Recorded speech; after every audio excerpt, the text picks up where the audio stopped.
Now we're just waiting on wandering. Yep. Woo! So Fifi, Yeah, what's Arf is now level 11. What changes other than that number? Let me see. I believe that I set it up that all you have to do is change Arf's level and everything will auto update, but let me double check that. Yeah, because I just updated his level.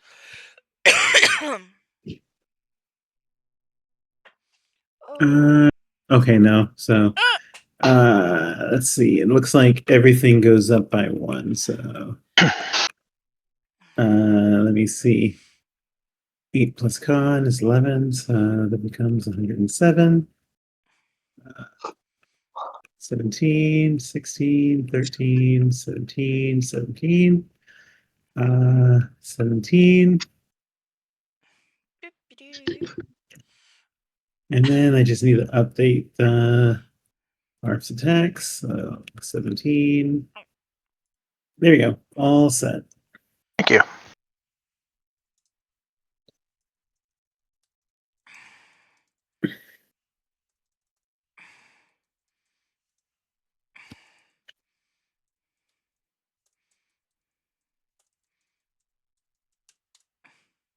Yay!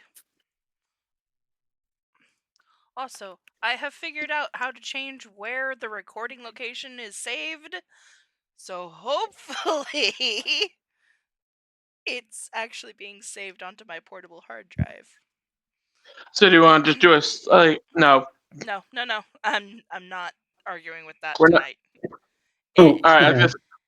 You actually won't have to roll click a pack attack because I already put it into the additional damage slot. Oh, nice. Okay.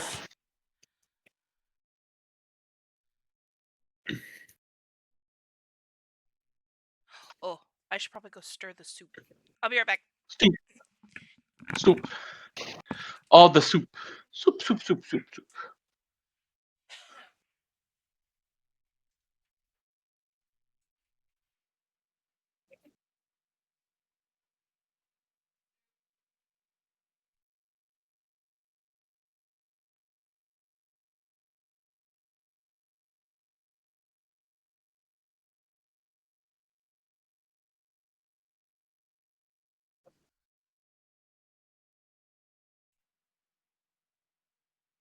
There we go. You know, the only weapon I don't have as a +1 is my harpoon. And that's because we never upgraded it. It was a temporary weapon. Yeah, I remember that you guys wanted to take your new bug friend to Tok-Nikrat. Yep, that's because that's basically we're out here. Might as well do that first. Yep, and I've marked that on the map. It's right here. We can't see that because it's still on the Title page. Title page. It's right here. Yep, sounds good.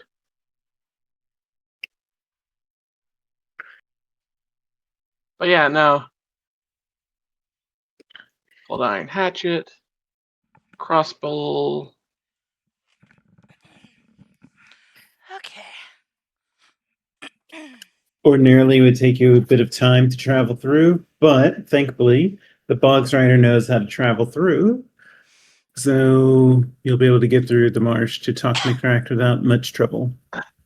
Plus, we also have a level. We also still have that buff for our traveling plans. Well, that was through the forest. So you're in a new terrain, so Jory's bonus doesn't help. That's true. You can roll again, but, there's no need to right now. Good.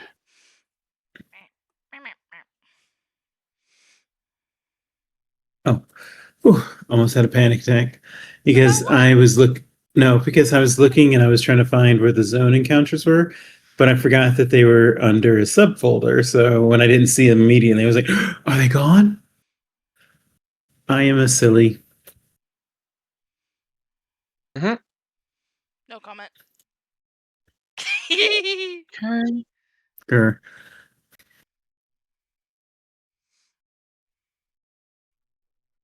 Oops, excuse that. Ugh, so tired of coughing.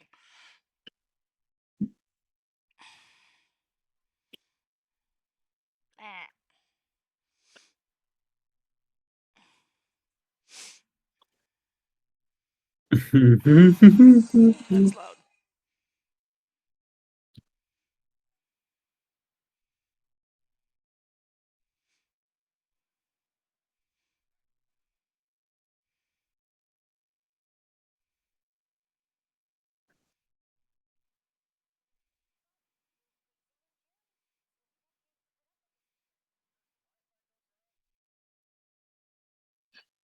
Tortellini soup. Yes. Sorry about the wait. All good. Welcome to die. Yeah. All right. I still have food in front of me, so I'm going to mute myself for now. Mhm. Yeah, I'm gonna have to get my food out off the oven, just off the pot, and just some whatever off the burner. That's the word I was looking for. Yeah. Took me a minute. You'll get there. All right. Not likely, but we'll try. Well, since we are Perhaps. all here, do you want to go ahead and get started, or wait till? Uh, I can just pull it off the pot during initial roleplay, so it's fine. Okay. Alrighty. Well then, hello and hi everybody. It is Astrid with her friends. I was about to say other words, but my brain glitched. Hmm. I Suspicious. was about to say crew and cohorts at the same time. That's why the brain glitch. Those two Hmm. words do not work together. um, and I am the host of the stream, and I play Zarni Greenblade. Our pronouns are she, they. See, Passing it off to Blasty. While my partner has a coughing fit. Hi, I'm Blasty, also known as Blast Slay. I'm playing Surgeon of Wind. Our pronouns are he, they. Passing it off to Wandrin. Hello, I am Wandering, and I play the character Iskanderbeg of House Castiglioti Sertova. Our pronouns are both she, her. And passing it off to Grumpy. Hello, I'm Grumpy. I'll be playing Jory Four Toes. Our pronouns are he, him. I'll pass this off to the game mistress Fifi. And hey, hi everyone. This is Fifi, also known as Fiona, or Fifi Squeaks. Pronouns are she, her, and I play as a dungeon mistress. I am everyone else, everyone who is friends with, angry at, or ambivalent towards the party. As always, I'd like to go ahead and pass back to Blasty for a recap. All right. Episode 37 The Village of the Sesh. Having resolved the task of Tristan and headed home, the party resolved to help Garuum the boggard get revenge on the fellow Sepoko, the would-be village leader. On the way, the party found a new settlement along the waters of the forest, where the tatzleworm lived. The village of Tatzlford, run by the now Loy Rezbin. The party was not fully impressed by his brazen choices. They did welcome the trade and possibility of a new part of the barony. Moving on to the Hooktongue Slough, they stumbled upon the spirit naga Ngara. It turned out this monstrous being was controlling Sepoko and having him feed his own people to them. With well-played precision, the team managed to take them down and take their head. With the beast slain, the party hoped for a peaceful resolution between Sepoko and Garrum. But sadly, a language barrier forced a moment of hostility until Garuum was able to use the team's translated words for Seppuku to stand down. Instead of a needless death, to the now former free now bleh. Instead of a needless death to the now freed former ruler, they had him exiled like he exiled Garuum. Upon this change of leadership, the Sesh Ka-Kekt was released, and the party pled the party to help with their village of Tok-Nikrat. That's a lot of words. It is a lot of words, but yes. So, I'm just actually gonna to poke in real quick and correct Blasty on one thing. It's slew, not slow. Flew. You're right. I'm a bit flew at this. So, Ka-Kekt is a bog strider, and just in case you don't remember, this is what they look like. Also known as the And Sesh. and so Garuum, because you've resolved his quest, has given over his magic rock, which turned out to be a very valuable rune. Did you guys record which rune it was? Yes, it was an invisibility rune. Mm-hmm. And I Which, think you know who wants that. Who wants it? Haha! Well, we have decided that... So far, it's been stuffed into someone's sleeve, and they haven't mentioned it yet. Oh, that's right. That's right. I did forget about that. So, with that said, the party is gathered outside of the near the gates of the village, ready to continue on your way because it is still early in the morning since you came in the morning to resolve the situation and you were able to resolve it peacefully. So you've got some time. The Ka-Kekt has mentioned where Tok-Nikrat is, a village just a little bit to the south. Ordinarily, travel through the slough would be difficult, given that it is a bog, and the party has thus far not really managed to or learned how to navigate a slough or swamp bogland. But thankfully, Ka-Kekt is an expert traveler through these lands, and though you lack his ability to travel across the water by foot, he can guide you through the swamp to help you avert most of the dangers. So basically, a movement through the swamp will take on one space of movement per hex. You still have, according to my notes, 3 more spaces you can move. And that includes if you decide to pause for hexploration. But before you leave, is there anything that you wish to do? No, there wasn't. As Nope. far as I... Nothing I can think of. Okay. So, if that's the case, then you can continue your way. Show me what's the first hex you travel through. Back to here. Okay, and... Because that's the only way, because otherwise we'd be going down along the riverbanks. Fair. So, on your way there, it's about like maybe an hour or two into your journey. As you are reaching the edge of that landmass, you overhear some noise. What sounds like slushing sounds, like something being pushed through a bog, and some very quiet muttering noises. A lot of muttering noises. They don't seem to be passing by in your direction. They seem to be passing by to just due south of where you're standing, and perhaps beyond some trees. What will you do? I'd certainly like to investigate.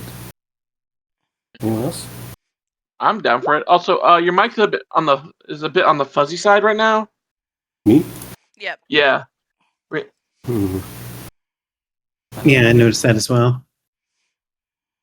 Am I hanging up and recall it? Yeah, that might help. Yeah. Also, I figured out what my monitor problem was, so I don't need any new monitors for a while. Well, that's good. Is my mic any better right now, or is it still the same? Still the same. It's louder, but it's still fuzzy. I'm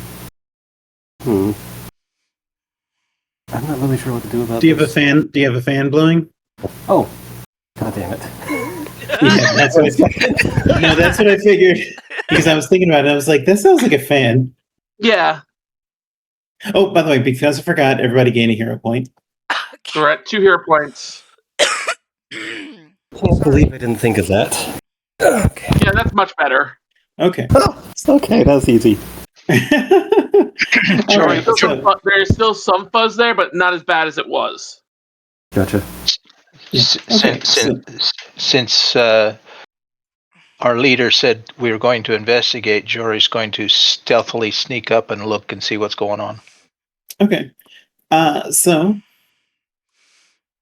you can make a stealth check. I did. I rolled a 28. 28. Excellent. All right. Now, to navigate the swamp without much issue, give me a survival check as well. You are going to get a +2 because Ka-Kekt is going to help you out. Survival, where did it go?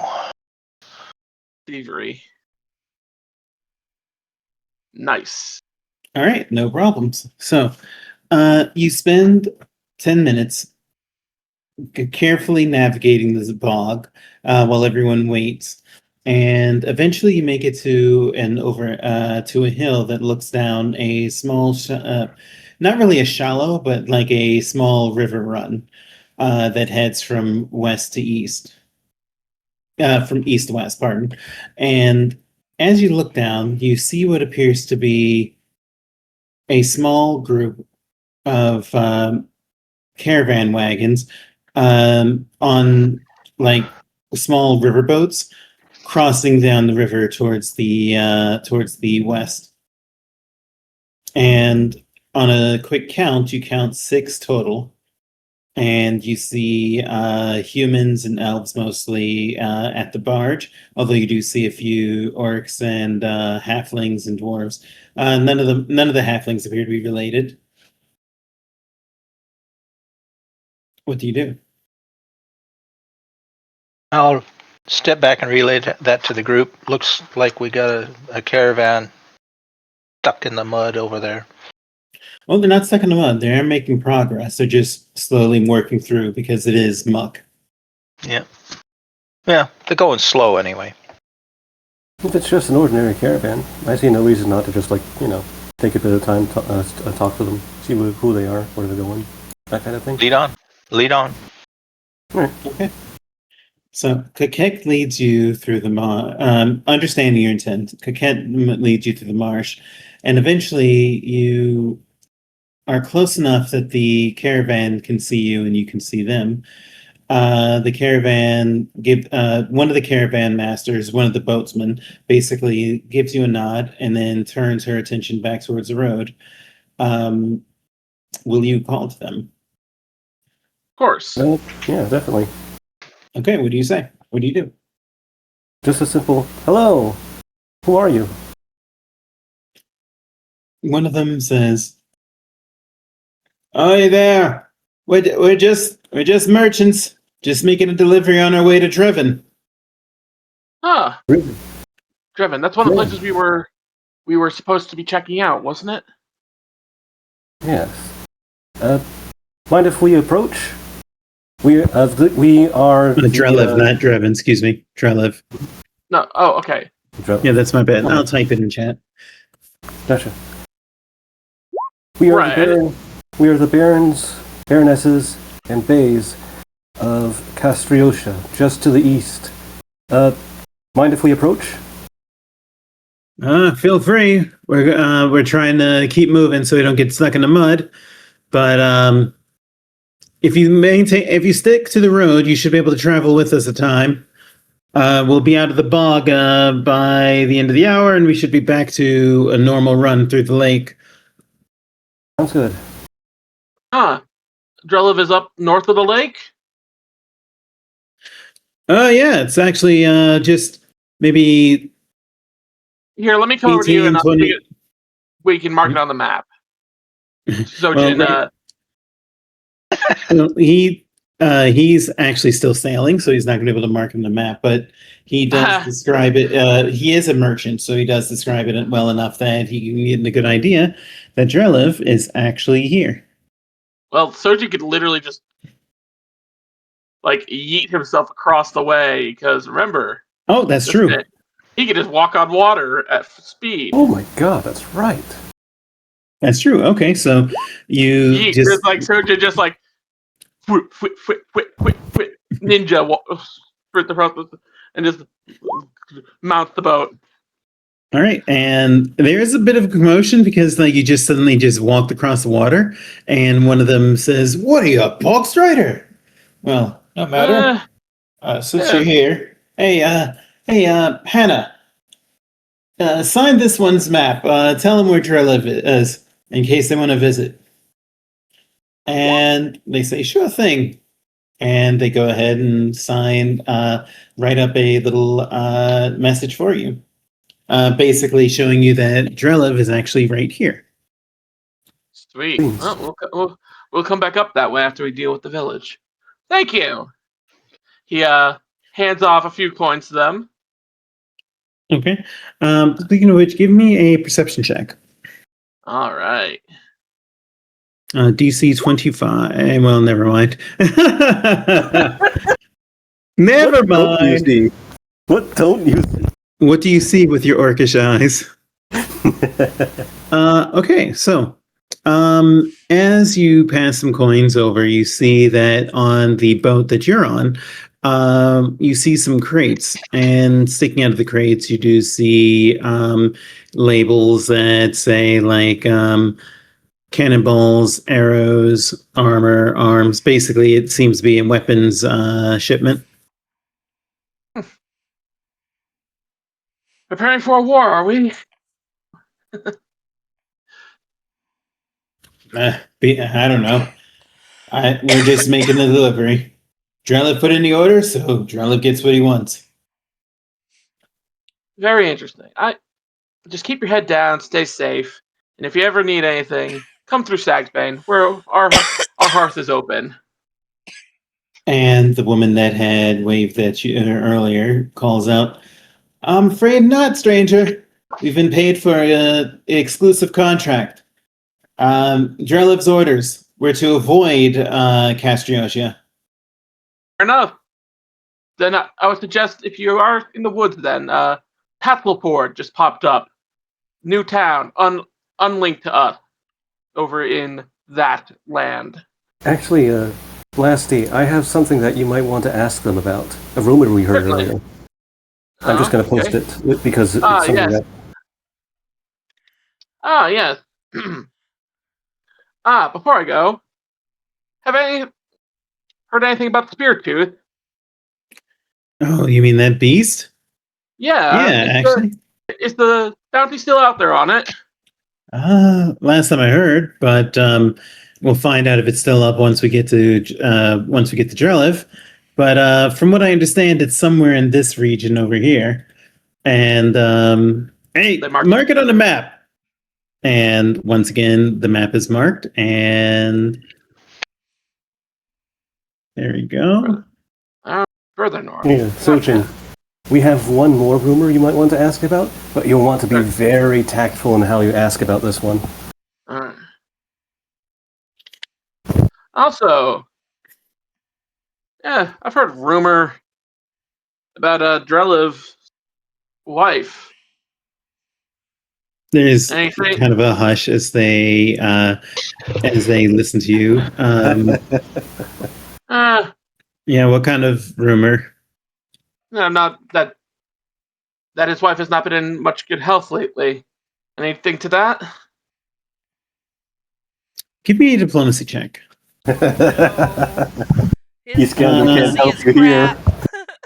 You're gonna be at a -2. DC is 27. Oh my god! Oh my god! Give me a second. Let me double check things. Oh my god! Warm your dice up first. Yeah. Pray to God for deliverance. Choose a god and pray. pray for another nat 20. Because if I remember correctly, his diplomacy is not my word. Trained. Oh. Okay.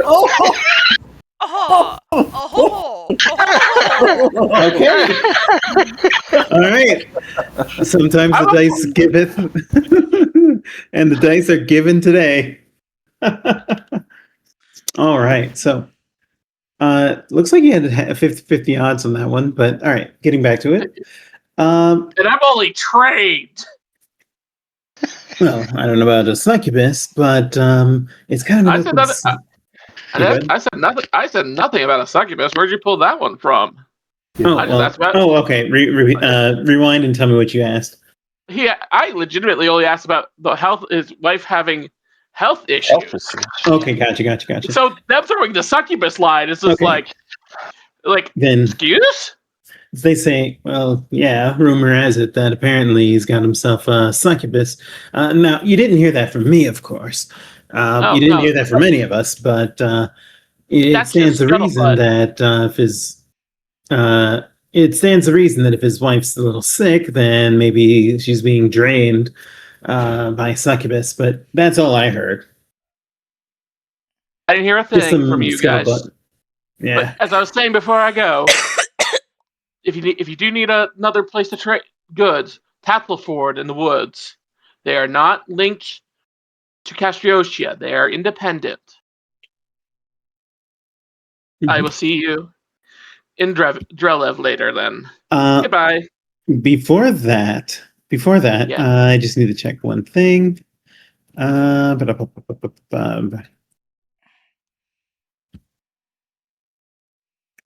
Where is it? Where is it? I'm just looking for. There it is. Before that, a man steps out from underneath one of the nearest tent cover, and looks to you, and then looks to the others and says, "Hey, I think you're done talking, all the lot of you." And this is the man that you see.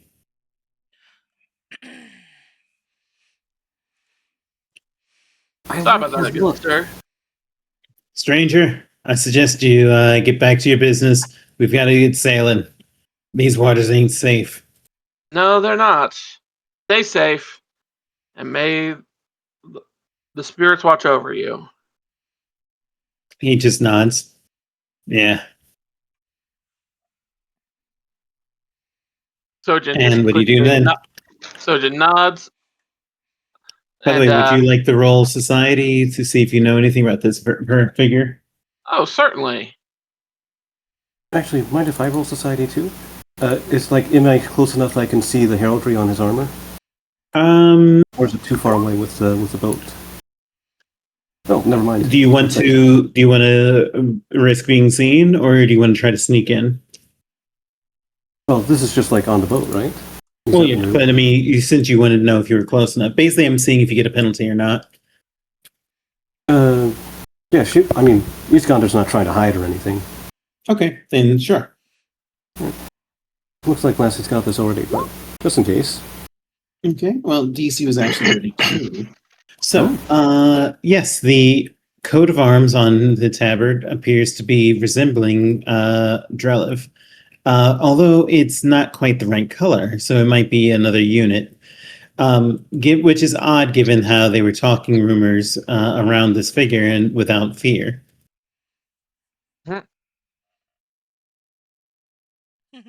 You could perhaps look into it a little bit more later, but it definitely doesn't appear like it definitely appears that there's a connection to House Drelev, but not like his personal honor guard, for instance. Sojin nods. All right, sir. I will hassle you no more. And he casually just kicks off the boat, like to go off to the edge of the boat, kicks off and just turns around midair and just sprints across the water casually. All right. And when you make it back, you can report what you find, and go ahead and roleplay this while I serve up my dinner. I'll be right back. Oh.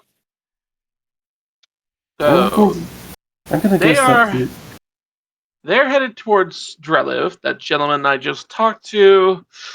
The heraldry was Drelev's, but not the right colors. As soon as he appeared, I wanted to put an arrow in him. I don't know why. No. That is a good instinct on you. I'm not so sure about that. But well, you'll note I didn't. Yes, and I appreciate your restraint. But I was just going to say, like, I'm going to guess that because it's the same symbol as House Drelev, but it's not the same color, that caravan guards, or perhaps just guards in general that are associated with House Drelev, have that symbol in this color, in this light bluish color. So Could it very be similar to the difference between a personal guard and a village guard. Well, here's another observation. You said they're carrying cannonballs and other implements of war. Yep, and they have been strictly bought out as a Drelev only. Drelev only. Could that be a rival faction of Drelev preparing for a civil war? Ooh. Well, that is a good thought. It's just an idea that we need to prepare and watch for. Actually, wait. That is true. I want to check something and see if she would know what Civil War is. 1 second. Oh, she does. Damn it! I was totally gonna have her like, what is the Civil War? Yes. The term civil and war don't go together. Okay, I'm back. Hello. You missed my comment, Fee. Oh, what was it? I asked if the heraldry is different and they're carrying implements of war. Could somebody be preparing for a civil war? Another interesting. Just an idea to watch out for and listen for. You know, I'm paranoid. Yep. That's fair. And I Also, rolled to see if Zarni knew what a Civil War was, and she does. All right, and just to remind, you took a Kundayo, Amiri, And the Jathal, pair. and No, you that's didn't. right. So you took Amiri, a Kundayo, and the pair. So Ragongar pipes up.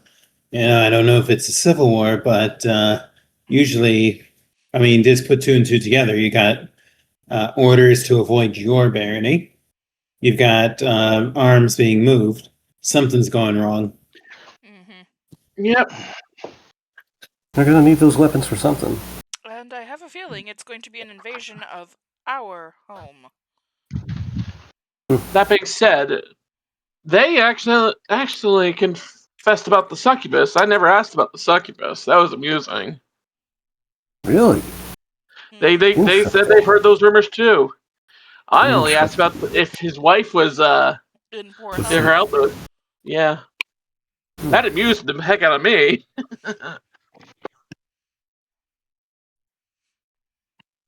Octavia pipes up. You know Lindsay's going to be so upset she missed this one. Yeah, but if she was here, she would have been the one calling out to the boat. Hey, I want to talk. And you know it. Kundayo allows a rare laugh as he agrees with you. We should get moving. Agreed. We have Ka-Kekt. Now that we know where Drelev is, we can send out an embassy later. Mm-hmm. I think it'd probably be best if we just go ourselves. Send my cousins. They know how to listen. Good idea.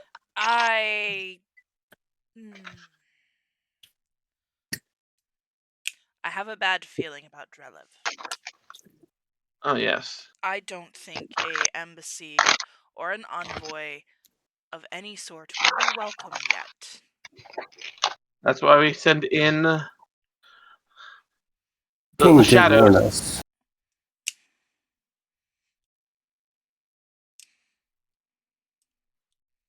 Alright, well, so are we going to start heading west, heading up to Drelev, or are we going to No, head we're gonna help. We promised to help. We help the village first. Sounds good. Okay. So go Also, ahead and make in this moment, I was gonna say, in this moment, Sojin hands off one of the many items they use cobbled together in the bags. He hands off the mummified bat amulet to Iskander to attach to her weapon. Let me look at this really quickly. It allows you. It's a weapon attachment that allows you to deal with unseen enemies. Interesting. Okay, that is going on the lance. Oh my god. You have found the perfect gift. But okay. It's like he's been sorting through the stuff that they've been collecting, so he's just like, yeah, no, this needs to go to the right person. It's useful to me, but I know who could use it better. All right. So the question is, where are you going to go next? Give me a second here. So I can see the map again. We are going to go... One. Give me a roll of a d10. On it. 7. We're at 7. We are going here. Okay. You have one more movement for the day. Do you want to Let's explore? reconnoiter. Yeah, let's reconnoiter here. Okay. So you spend the and rest of the down. day. You spend the rest of the day reconnoitering, and you find that besides the boggy marsh, there is nothing special about this. It's open space. Woohoo! Good. All right. So, do you want to push, or do you want to camp down for the night? I think we should camp. We'll put. Camp. All right, we'll camp down then. Okay. So, first, I need somebody to roll a survival to see if you can find a campsite. Akundayo will offer to do it if you wish. Well, do we have to roll? You know what's your bonus? 1 second. Let's see. Mod 4? Now your bonus. My bonus. What? The number 17? The full. 17. That would be a 27. That'll be enough. So sure, you find a spot, no problem. So just comment like, this is pretty much like home for you. Not All right, quite. That's a joke. That's a joke. Like, she just kind of has this look of, no. It's more like actually. He comments. He chuckles at. Actually, it's more like my home before I went to sea. All right, so what is everyone going to do during camping? As usual, Vigangar is going to set up intimidation watch. Olivia is going to set up alarms. Amiri is going to offer to sharpen weapons. I believe that she can sharpen. Oh, excuse me. Let's see. Every piece he can choose one melee weapon. It gets sharpened. I know that doesn't help you out. No. No, I am going to walk up to Jory, snatch his cloak off him, and find a corner and start applying the rune to it. I thought it was for armor, not the cloak. The cloak is part of the armor. Yeah. Well, no, it has to go onto armor specifically. Darn. Okay. Well, yeah. Okay. Surgeon helps her basically convince him to get out of the armor, the chainmail, so she can attach the rune to it. Okay. All just right. so you know, you'll actually, real quick, you'll actually need a little more downtime before you do it. I was gonna say, can I not assist and cut that in half? Tell you what, let's go ahead and give me an assist roll. With crafting? Mm-hmm. All right, so I'm going to give you +2. So, Zarni, go ahead and give me yours. That'll be 34. And what level rune is that again? A greater. Okay, greater what? Greater invisibility. Okay, let me just see what the rune is. Okay, so invisibility rune. Okay, it has to be edged. Oh, it has to be edged on the light armor. Is chainmail light armor? I believe so. Don't have the description in front of me. If not, I could. It's medium. If not, I'll attach it to my own then, because I'm the only one here who uses light. Yeah, the chainmail is a little too heavy to take the rune. Oh. Sorry. Sorry. But okay, so let me see. Invisibility greater. You already have the rune, so that's a level 10 item. So for your reference here, it is. Yep. Gives you invisibility as this rank 2 spell. Mm-hmm. Yep. 3 times per day. Yep. Okay, so let me see. And you rolled a 34. Yep. Yeah, and sorry about that. I'm just checking things. I'm just adding it to my armor. Give me a second. Copy. Okay, here we go. Paste. And you are a expert or a master? I don't remember. Expert. Okay. And I have magical crafting. Yeah, I know. I'm just Okay, there we go. I'm just seeing how long it would take you to do that. So full armor and runes. Okay, here we go. So And I'm actually going to add that as a spell so that way I know what I'm Yeah. doing. Yeah. I mean that makes sense. Yeah. Make it a level 2 spell. Okay. So that was greater invisibility? Yep. Okay. And basically, does it have a fundamental rune on it? Your armor, Yeah. like a +1 Like a or +1. resilient? Oh, your armor is +2. Yep. Okay. Cool. Yeah, she's All the right. only one of us who had the +2 on it because she got the nice job there from Princess Fall Down or The doll. the doll. Okay. So looking at this, it would cost 3. And you said you're an expert, right? Mm-hmm. All right. And I'm an expert as well, so. Okay, so that will be 5 gold, and since you're going to help, okay, it looks like you will need to work on this armor consistently for 10 days to completely etch the rune. Okay.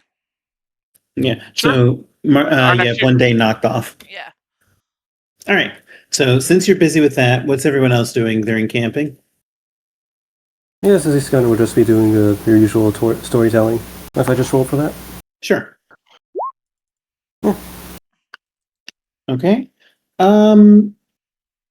That's actually not going to be a success. Basically, the surrounding area kind of weighs heavily on the camp mood, and your usual repartee is just not really cutting through. There's no penalty though. It just means that you don't give any bonuses. Fine. Ah, that's what it is. All right, Jordan. We're in hostile territory. I'm keeping a lookout. All right, you're keeping watch. Give me a perception or lore warfare. I don't have warfare lore. That will be a success. So, if there's a random encounter, you'll get a +1 perception to whoever's on watch at that time. All right. So, who would like to make the who would like to roll the d20 to see if there's a random encounter? Kill it. 15. 15 in Hooktongue. Okay. Looks like we do have a random encounter. Whoop boy. So let's see what it's going to be. So let's see. Random encounter, boom, boom. Hooktongue Slough. All right, and okay. Looks like There we go. looks like there's that a frog moth had been wandering close to the camp, but during the watch, who wants to be on watch with Ragongar? Yeah, Gunner, I suppose. Iskander. Okay, so Iskander, what were you and Ragongar talking about during that time when you were on watch? His gunner probably just would have been sharing another war story. Mm-hmm. And Ragongar would be sharing some of his. Apparently, when he was enslaved, he was used as a shock troop, and he'd been paying attention to the generals, and that's how he learned his warfare knowledge. But during that watch, you heard something warbling and like slithering kind of like swaddling towards the camp. But Ragongar takes a look at it and just glares through the night. And you witness this thing shrink and walk away.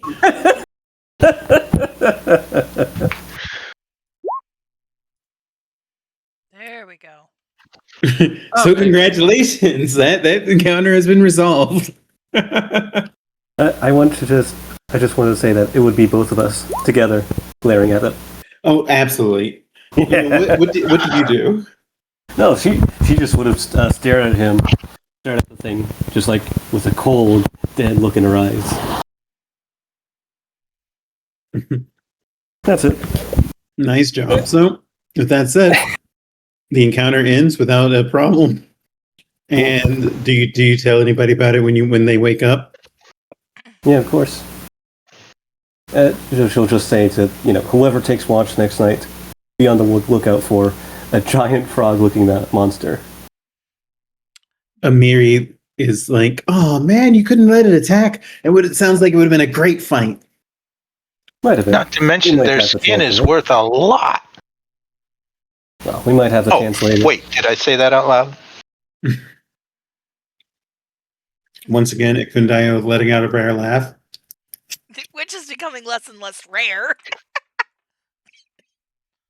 Not that he'll ever admit it, but yeah. Yeah. I mean, it does have electric resilience, if I remember correctly. This doesn't look right. Okay. What doesn't? Well, you know how last time we had issues with Impaling Spike reading as a 1 action, but it was supposed to be a 2? Well, Yeah. Stormburst is the same. Huh. All right. Go ahead and change it to a 2 action then. Well, that's what I'm double checking. Make sure it Yeah, is. I'm taking it as Sunburst. It Yeah, is a 2 action. Why did it get recorded as a 1? probably somebody at Roll20 just didn't put it in correctly. Okay. But that's okay. We can fix it. Yep. All right. So with that said, it is now the next day. Ikundayo says, Jory's right. Then, I could actually help fashion that into a piece of armor if we could skin it. Octavia does not look pleased by this. She makes you faces. Not to mention, they make really great waterproof bags of holding. Yeah. Yeah. The tough part is actually just applying the holding effect. I'm just saying, we missed an opportunity. Next time. Octavia comments about how she doesn't know if she'll be able to hold her lunch. You haven't even had the breakfast yet. I just made toast. He's gonna just give Octavia a very sympathetic smile. Well, I've been through that too. And Ragongar is making rude gestures about gutting the frog thing. Oh my god. Sojin casually leads back to whisper to Jory, "Thanks for not leading about its tentacles." That's the part you make the bag of holding out of. Can I cast Holy Light just to see if it scorches Sojin's ass? No, he's saying thank you for not leading with the tentacles. It would have been better if you'd said nothing at all. Right, he was just whispering it to Sojin. Just use your cantrip. What's wrong with you? Okay, Anyway. true. Use your cantrip, you weirdo. Jesus. He gets that little. Okay, I deserve that. Oh, good. Golly. All right. So with that said, the party continues on. It's now a new day. It is the 20th of Neth, not next. And I am going to could somebody roll a d20 for me? I can't because I am currently trying to set up my spells for the day. Okay. Oh, good. I was going to ask somebody else to do it. So I hit a 20. Thankfully, it's not snowing today. We do have a weather event, though. Thank you, Jory. Let's see what that is going to be. That's not too bad. It's just foggy. Well, good thing we're at the village then. Yeah. All right. So you have 3 actions to move. Where do you want to go? We move to the village first. Hold on, really quickly. Is the village on a hill? Are we in a silent hill? Oh, God damn it. God damn it! Okay, let's go. The Waka face is in your heart, judging you with despair. But all right, so you move on to the next chamber. Or, Jesus, the next hex. Oh boy, we've turned to TikTok. Sorry, guys. Oh, God. All right, Okay. we are there. We're at the village. Thank you. All We're right. at the village. Now, Tok-Nikrat is a village that is formed around a 100-foot wide ring of open water surrounding a heavily wooded island, 200 feet in diameter. The water is 50 feet deep on average. Thankfully, Tok-Nikrat, or Ka-Kekt, pardon, knows a secret path through so that landwalkers can get through without having to swim or get a boat. He guides you along, and once you arrive, there are a group of bog striders that immediately stand watch. They seem tense until they notice Ka-Kekt, and they call out in their language. And soon, and after some time, a larger bog strider steps forward, and Ka-Kekt runs forward, and it's not quite a hug, but it's basically like a weird gesture where they took their pincers and they pinch each other's shoulders, which you assume is like a bog strider hug. And Ka-Kekt turns around and motions for you, for all of you to approach. Beans. Yep, we will. Unless anyone has any objections. No. None here. Okay. What's this village called again, really quickly? The village is Tok-Nikrat, and don't worry, I'll put that in chat. Thank you. There you go. Now 6th level, so And these get heightened. this is the that's the name of the bog strider you're traveling with. And Ka-Kekt introduces you. Everyone, this is my father, Tok-Nikrat. These names are going to be hard to remember. And Tok-Nikrat, who looks, and besides his size and perhaps the kind of like crunchy look to his chitinous shell, like almost like it's crumbling, but not really. You know, basically showing signs of age is what it appears. That one moves forward and bows his head, looks you up and down, and each in turn. And finally, when he looks at the last one of you, he calls out, I see that you have brought my son back to the village. We thought when the boggards took him that we could never get him back. So I thought we had been forsaken, and I gave him up for dead.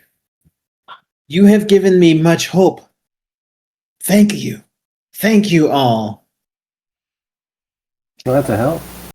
And hopefully we'll be able to establish a peace between your village and the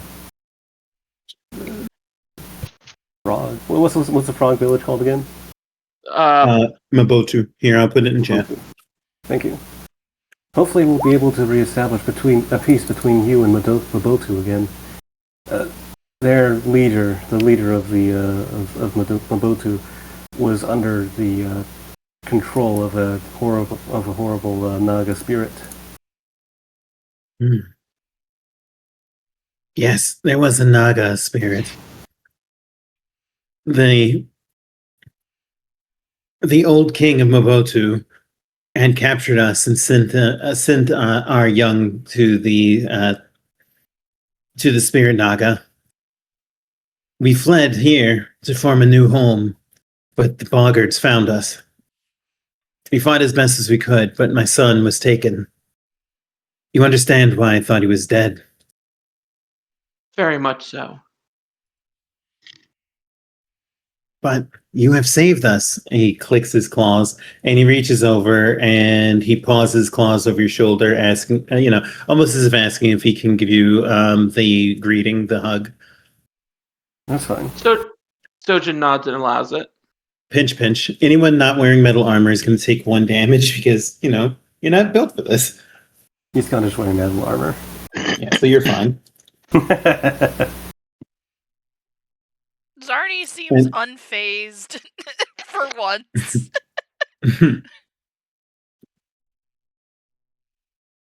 I do not know if you can form peace between Mobotu and us, but we would certainly be willing to give you our thanks.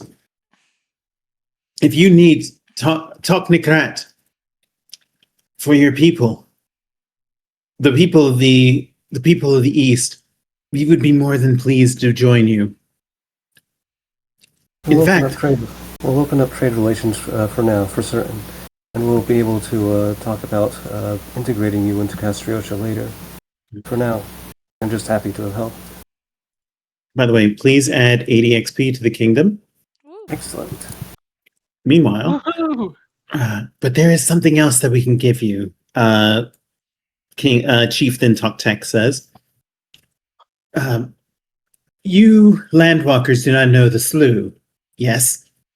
Correct. We are not as familiar as we wish to. Bogstriders explored the slough from top to bottom, from the northernmost edge of the river, down to here in our village. We can tell you what we have found if you wish it. Sojin unfurls the map. Yes, we would most love to know and how best to travel these lands. Very well. And with that, I'm going to tell you a brief description of each, but there are a few areas, so get ready. So, and I'll give it the appropriate color markings in just a moment. Up to the north, he mentions a bridge, a stone bridge that spans a gorge. That is the northern edge of the Hooktongue Slough. He mentions that he overheard travelers calling it the Wyvernstone Bridge, which you actually find very interesting, Iskander, because this bridge was built nearly 200 years ago, just after Troll the Conqueror united Brevoy. Interesting. So it's called Wyvernstone Bridge, and it was built shortly after Troll's conquest. Mm-hmm. Yes. So it's basically like a landmark. Okay. So I will mark that as a safe area. Boom. All right. Let me see. Due south of that is a place that has a field of golden cloudberries. Have you had them? I haven't had cloudberries in an age. You know that cloudberries are actually a semi-tart fruit that are excellent in pies, jams, and alcohols. They're very rare, and you haven't seen them. You've always had them imported. But because of the potency of the juice, it also attracts animals. So basically, it's very likely that the area will be infested with animal encounters as well. Oh, I think we lost someone. Nope. I'm here. No? Oh, there you go. Still here. Sorry, my net just freaked out there. Yeah, and Grumpy's headset, he had to adjust. Okay, no so worries. you're what did you say it was infested with? Very likely to be in animal encounters. Okay. So that is a HT2, the cloudberry field. And if you need me to type anything out, let me know. so Jin looks to Zarni. We definitely need to hit that up. She just raises an eyebrow at him okay. He looks at her. It's like he also says, it was said to be one of Mother Vulture's sacred fruits.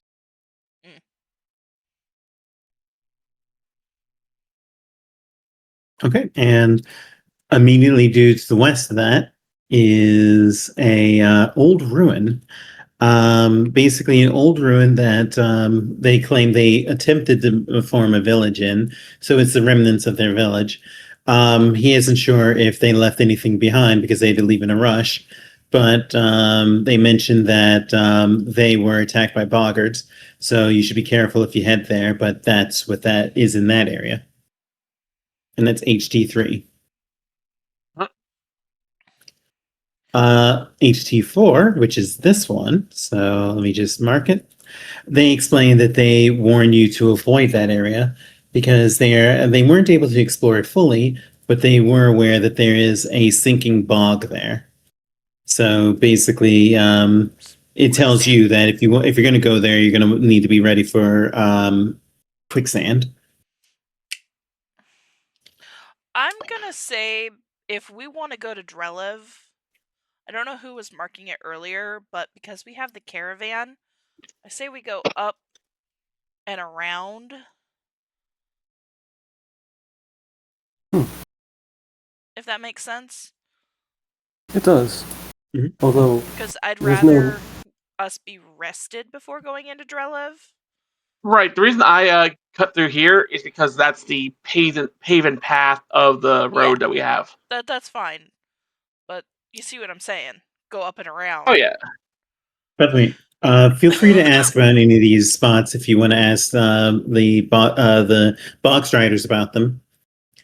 Next up, they bring up a fen, HT5, which they mention is on the entire north shore of Lake Hooktongue. Appears to be haunted. There are strange cries there, strange beasts. Very strange and scary. We avoid it, and we suggest that you do as well. So HT5, according to them, is a haunted fen. You know about HT6, so I'll skip that. But they mentioned that this spot right next to this spot right here is Lake Hooktongue itself. The entire lake is called Lake Hooktongue, which they explain is named after a legendary beast that wakes up every 20 years to feed and then eventually goes back to sleep. And it is known as the terror of the region. So basically, if you want to see the creature that gave this region its name, HT7 is where you want to go. You've already did HT8, HT9. You found that. Okay. HT10, they mention our strange. This is a strange land, a strange region that has this old, musty, rotted out tree that these creatures live in. And these creatures are big, like lobsters with click clack claws. You've actually seen something similar to these before, and you recognize it as describing a chul. Ah, a trool. Nasty buggers.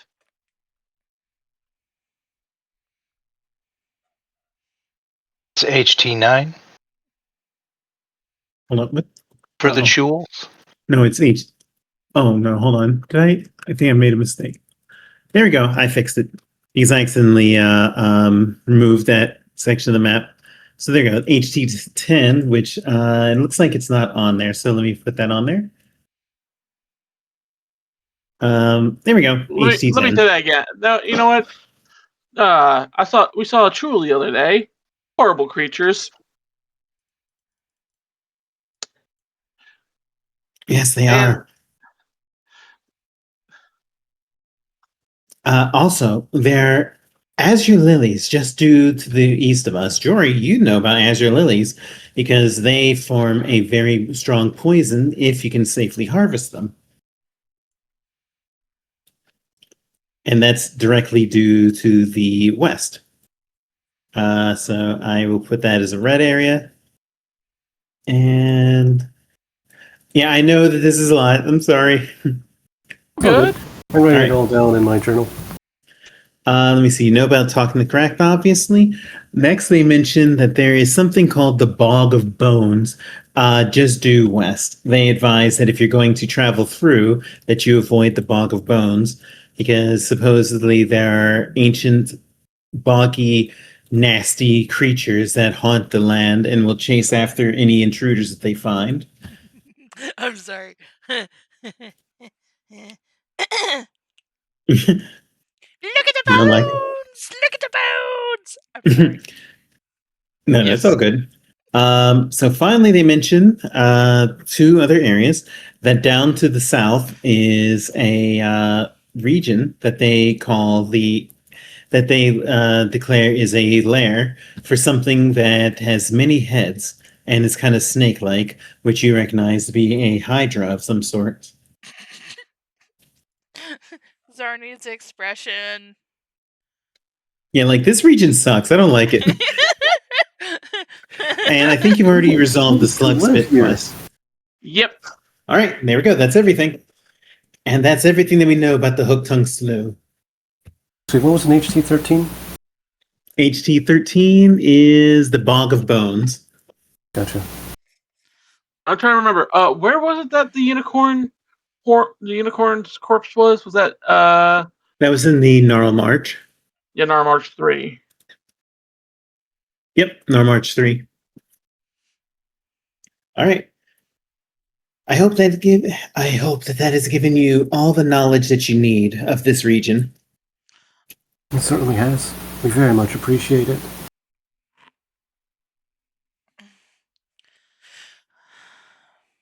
Amiri, by the way, was getting more and more excited with every description of a horrible beast. And she's giving puppy dog eyes. Can we go? Can we go? Okay, so 11, 10, and 13 are the nearest ones with big ass monsters with problems.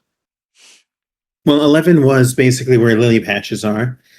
Basically, azure lilies are a very dangerous plant that grows from blood of creatures. But they can be harvested. If you can harvest them safely, they can be harvested for poison. That might be useful. Creatures tend to avoid it because obviously it's deadly to them. Yeah. But, Dip our arrows in it.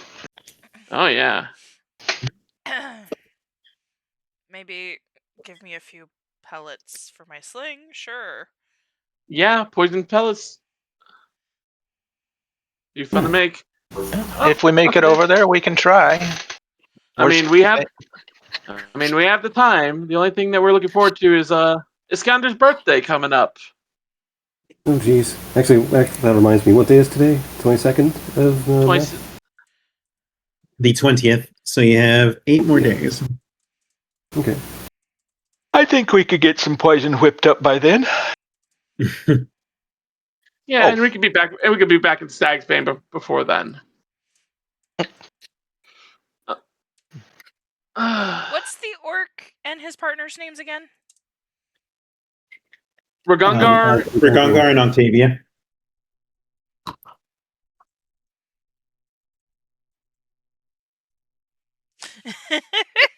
Okay.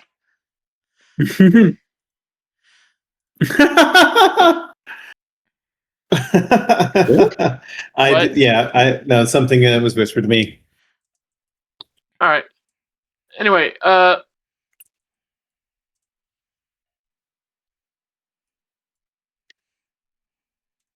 well then, thank you for all this information. We will do our best. We will do our best to help clean up some of this before we head back to our own village. Only if you believe you can. Do not lose your lives over this. These are very dangerous terrain. This is dangerous land. Are any of these threats that you've mentioned an imminent threat to you? Is there anything that you would like us to deal with while we're out here still? They shake their head. Our only imminent threat were the boggards. But if you've handled that, then we should be safe. Bog striders are very smart. We know how to shield ourselves from most of the common dangers of the slough. Very well, now that I think about it, I know you are not that far from it, but no, wait, never mind. I was going to say the Troll's Lair. That's Ngara March area. Yeah. This is the first time you've been to the Hooktongue Slough. Right. Yeah. No. For some reason, my brain transposed this spot and this spot because 15 was the slugs, right? Yeah, and you've already resolved that. Yeah, we had some of our adventurers have resolved that. Mhm. 14 again. What was that? 14 was a Hydra lair. Hydra. Or Hydrogen.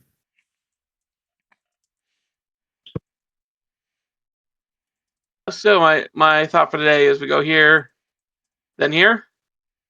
Works for me. What was 10? 10 was the Chul lair. Chul.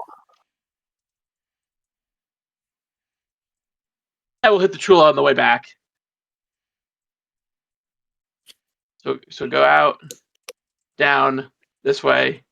Yep. This, and then head Home. home. Yeah. Sound good to you folks? Yeah. Yep. All Yeah. right. By the way, one of the king, excuse me. Let me see what's his name. Tok-Tek. Tok-Tek says, "I do have one more gift for you. It is a magic ritual that I can cast upon one of you. It will give you some of the bog strider's knowledge of the swamps.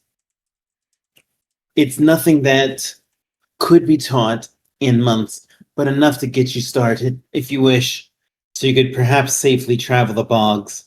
Basically, he's offering to cast a ritual that will grant one of you swamp lore." I'll take it. Okay, is everybody good with that?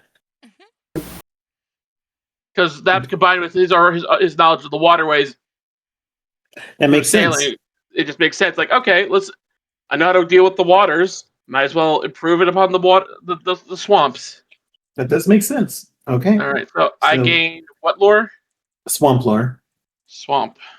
And it works similar to Jory's Forest lore, where you can cast roll it to try to speed up your travel through the swamps.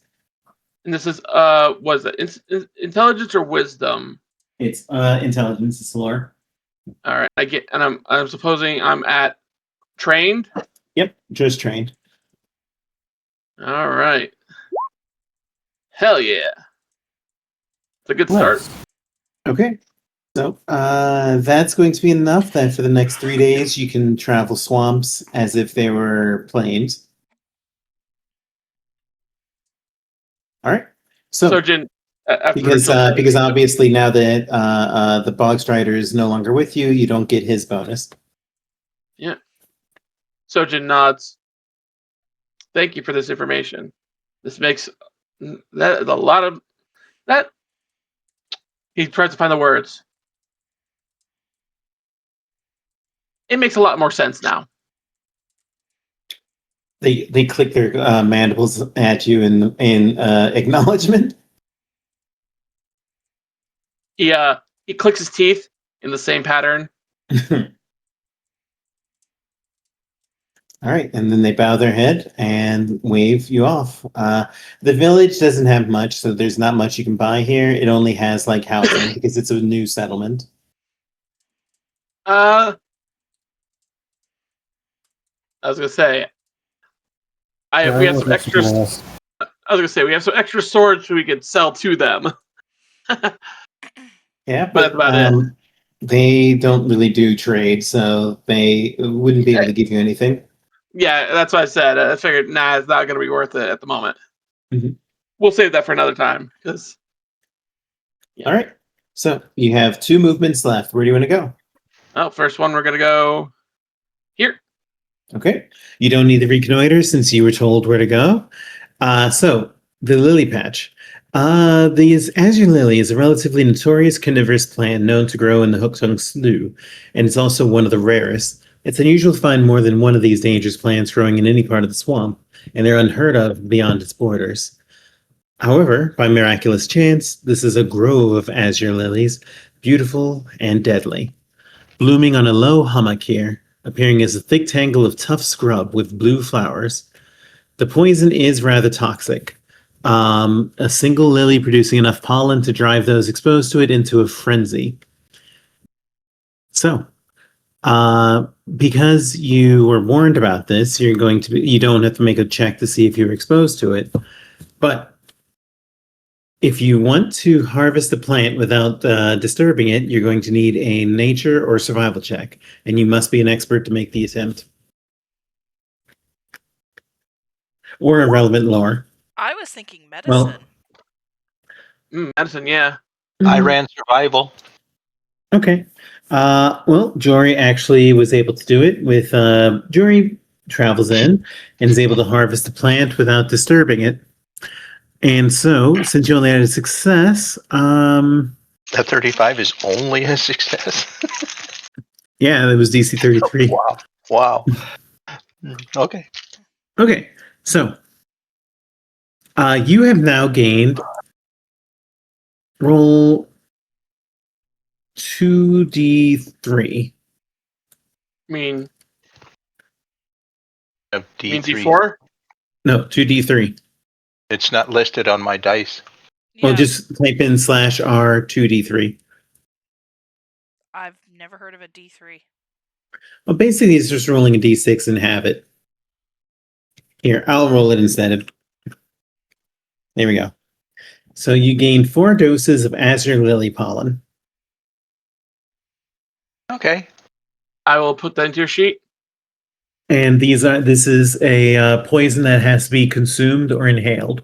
So you can't apply it to a weapon, but you can like throw it in someone's face Oh, or Oh. just dip it into their food.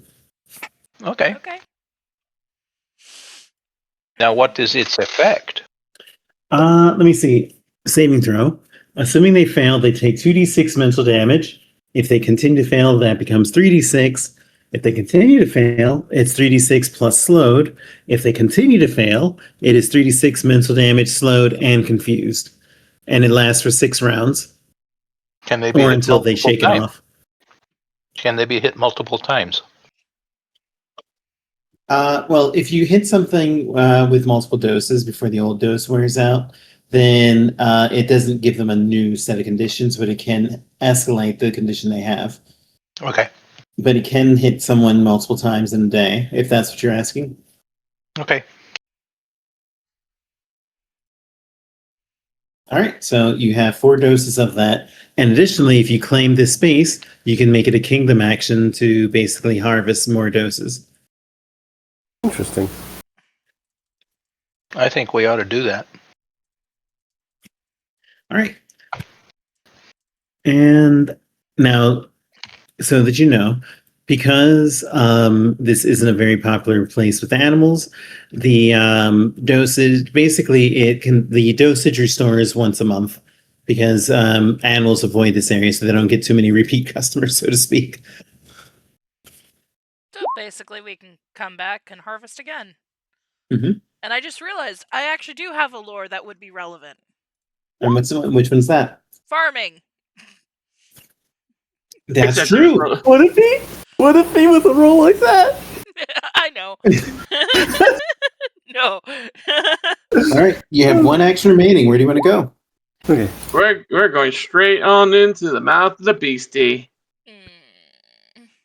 So HD 14. Correct. Okay. So the question is, are you going to deal with it now or do you want to rest and redo your spells? Good for spells. I have them picked. Okay. So who do you want to take with you? Amiri. Yeah, Amiri was going to volunteer herself if you didn't. I mean, she proved herself last time with the Hydra. This is true. And I forgot. How do we... okay. Player forgot. How do we deal with the Hydra again? Carterize the stumps. Okay. Let me double check my Fire spells damage. then. Yeah, fire damage. Ugh. Let me just. Oh, I do have a Hydra. fire slapped on. Okay. We're good. I don't think So, I have anything. Here's a mechanics question. Yeah, sure. When I throw one of those puffballs of pollen, what should I use? My unarmed You- fist or you my use athletics to throw it. athletics? Okay, thank you. No problem. That's where I maybe was just- doing the pellets. By the way, don't forget to recharge your mount's HP. Right. Do that in just a second. Mhm. Okay, I think I'm going to swap out my my combat flexibility talent to this one, disorienting orbiting. If I hit a creature as a part of a reactive strike, that creature becomes off guard until the start of my next turn. And that's going to be replacing lunge for now. Mm-hmm. Right. I'm ready to take on the Hydra. Amiri, are you Okay. ready? Or do you need more time to prepare? Oh, I'm always ready. I've been waiting for this so long. Okay, so quick question: the effect of sharpening. Oh, yes, yes. I forgot to mention that. So the effect of sharpening, since you haven't had an encounter yet, let's see, where is it? Here it is. Basically, the weapon gains a +1 bonus to damage rolls during the next encounter. Okay, so we add 1 to our damage. Okay. Yeah. And this only works for melee weapons. Keep that in mind. And only one of your weapons each. Yep. Oh, I could technically have her do that to the scythe then. Yeah. Oh. Would you like her to? Yeah. I mean, you never know. You might get a chance. Especially since it's a flaming scythe. Come on. Oh, yeah. I mean, that's a good point, actually. Okay. So temporary +1. Okay. Yep. Yes. Mm-hmm. Okay, so that should roll like that. That still looks weird. So, Sojin, what is the main weakness of a Hydra again? Well, Fire. Remember that fire will cut off its ability to regenerate. Fire and acid will cut off its ability to regrow a head. You need to cauterize the stump. We have acid slabs. Amiri actually pauses. Yeah, Amiri actually pauses and says, "Hold on, is it even the same kind of Hydra? Shouldn't we, I don't know, get a look at it and see what kind it is, just to make sure?" Good point. I'm There's just talking. different types of Hydra? Remember, there are plenty of different types. Remember, the one we fought was a bloom Hydra. Remember, we fought a bloom Hydra and a regular Hydra back up during the hunt. I see. And Kundayo adds, "Oh, she's right.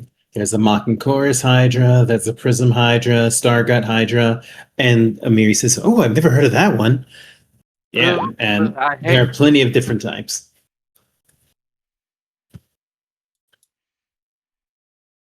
So, Okay. do you want to try to get somebody in close to take a look at it before? Yes, please. It might want to be somebody that actually knows what to look for. Somebody that knows animals.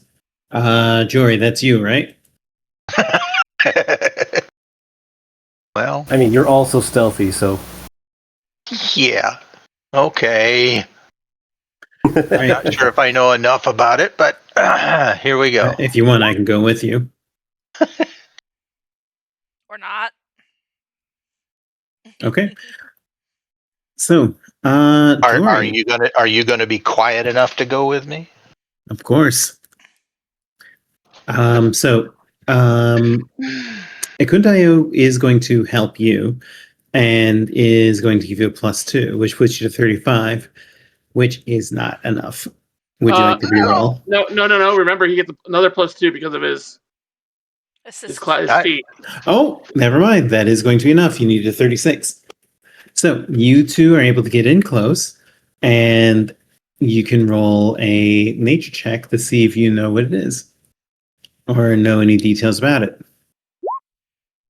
And by the way, just so that everybody sees, this is what this thing looks like. Ooh. All right, before we actually start combat, I'm going to go grab food. I will be right back. Okay. I'm going to get something to drink, too. If she's doing that, I probably should too. Okay. I'll be right back too. Ekundayo is going to roll because that's not going to be enough. So, nature. Actually, you know what? I think he's going to roll hunting lore because that's going to be better for him, actually. Oh, yeah. Perfect. Oh, yeah. Okay, so you guys get 2 questions. First, the basics, though. The basics is that this Hydra appears just like most Hydra to be have all around directions. So basically, they can't be flanked. So if you're going to try to get them off balance, you need to do something else. Obviously, you do need to cauterize the wounds with fire acid to keep them from regenerating. And also, they get extra reactions per extra attacks of opportunity.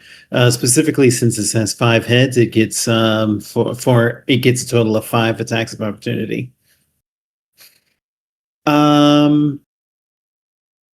What else would you like to know?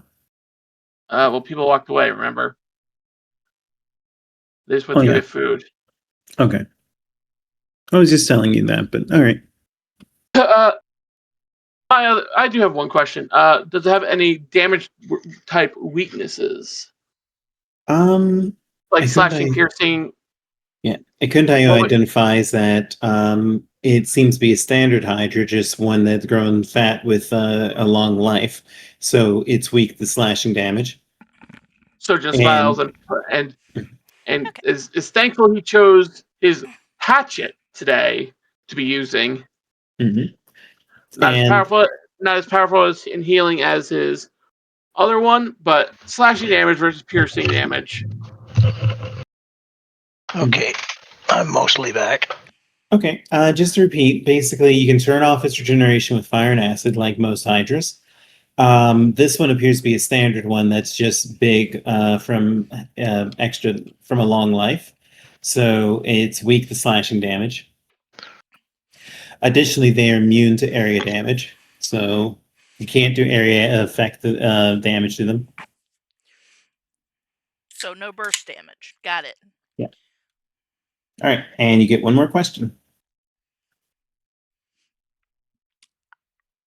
Ouch. I burnt my mouth. Ow. Trying to think of one.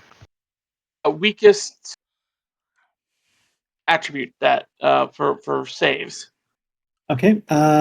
Its weakest is will, closely followed by reflex.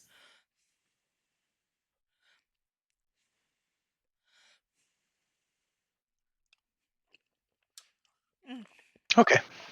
Hot.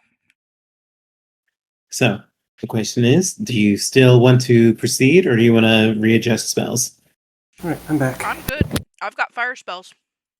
Okay. And I've got my scythe. And my sling.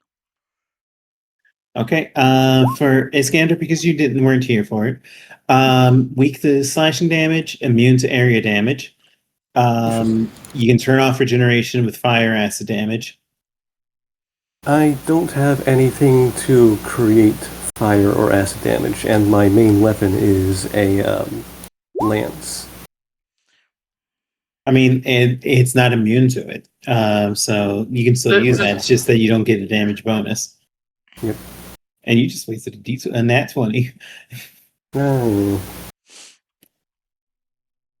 Maybe fate will be kind to me, and I'll roll another nat 20 the first time I attack. We'll see. Hope so. So thankfully, its lair is actually in front of a large tree with a pile of bones nearby, and you can see that the water is basically ankle deep. So it's you are going to be in the water, but it's not going to be like you have to swim. We're still going to be at a slight disadvantage, though. Mm-hmm. Yeah. Oh, wait. I do have fire damage. From what? I forgot that I'm riding a drake. Oh, yeah, you do. There you go. Blah. All I can say is, all right, before we do this, I am going to anoint my axe with the oil of swiftness, which annoyingly doesn't show up in the bloody book. I'm seeing if Octavia has any buffs that she can cast as well. Oh god, that is hot. Oh, wait. Duration is 20 minutes. Okay, she can give one person resistance 5 to all physical damage, except for adamantine. Me. Who wants to get that? Yeah. Me. Okay, so So that ups my basically- armor by 5. no. It basically, if you get hit, you're gonna take 5 less damage from any Okay. physical attack. Okay. All right. Well,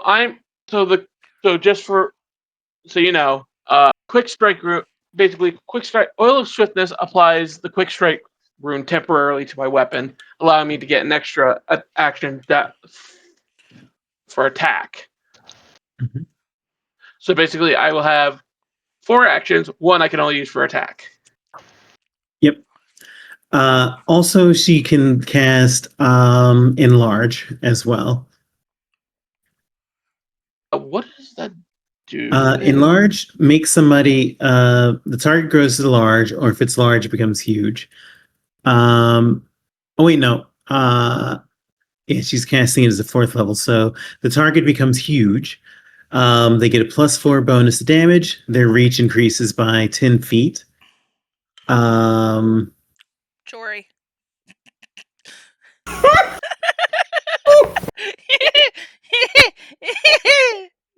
But the creature becomes clumsy 1. Mm.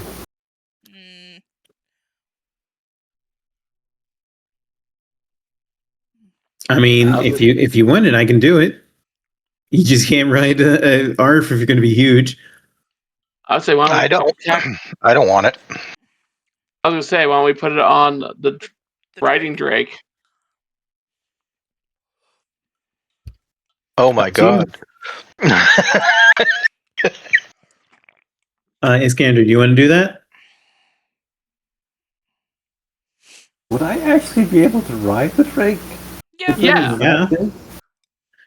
Your saddle would stay the same size. Well, no. Well, the saddle wouldn't stay the same size, but basically, it is a trained mount thanks to Kundayo, so you can adjust. Would I be able to grip onto anything? I don't know if I'd be able to ride and fight like that. It would be awkward. You'd basically be riding on its neck, but yeah, you could. I mean, if you don't want to, Amiri will take it, no problem. Oh yeah, no. Give it to Amiri. Oh my God. Okay, Give it to Amiri. Amiri. She deserves to be a giant. Okay. All I want to do is turn it into a giant. Sorry. Oh God. Moving on. All right. So, are we all back and ready? Yep. To the map. Yep. So here's the map. Go ahead and put yourselves where you want to be, and you can tell Amiri where to start.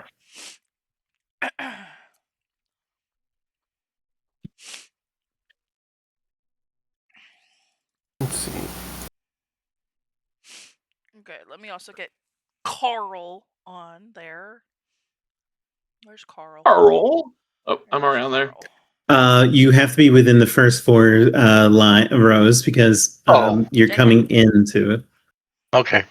Give me a second. My computer did the funny. Okay.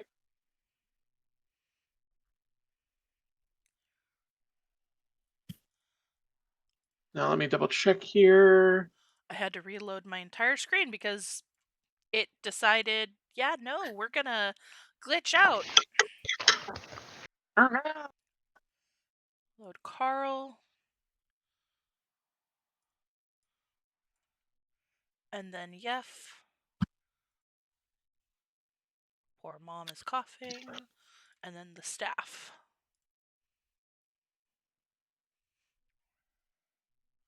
Staff. Yeah. I have a character sheet for my staff. Staff yeah. of the Tempest, so that way I keep my spells separated. Hell yeah. All right. So, are we all where everybody wants to be? Yeah. All Also, right. I looked up what a Stargut Hydra is. Yeah, it eats rocks and stone. Oh, joy. Rock and stone. Basically, it's a Hydra that eats its way through mountains. Oh, that's rad. All right. So, with that, as you approach the tree, the Hydra wakes up from its slumber because it sniffs you in the air as you approach. Its 5 fangs call out a bellowing challenge, and Amiri is just salivating, ready to get started. The Hydra lunges forward as the combat begins. Everybody roll initiative. If you wanted to come in stealth, you can roll stealth instead. This gunner was not prepared.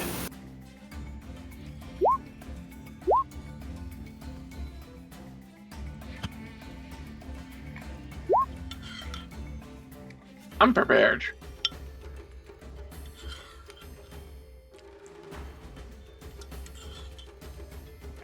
The soup is hitting the spot. Okay, so is everybody ready? Did everybody roll? Looks like it. I didn't mean to hit that button. But, yep, it's still gonna. I'm gonna decide to keep that later. What were you trying to do? No, I accidentally hit my button for Alchemist Fire. Like, oh, that's a good roll. Shame. Anyway. Okay. So, let me see. You would have to move. Okay, so the creature is going to move here. And then it's going to its jaws basically rear back, getting ready.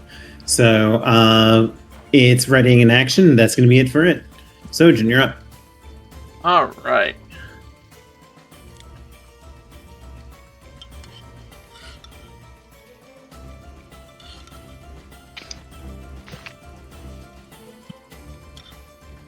That thing's gonna have a lot of reach. Yep.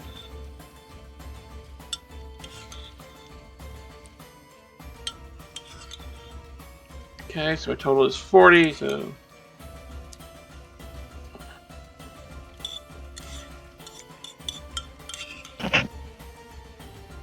What's its reach? 10 feet.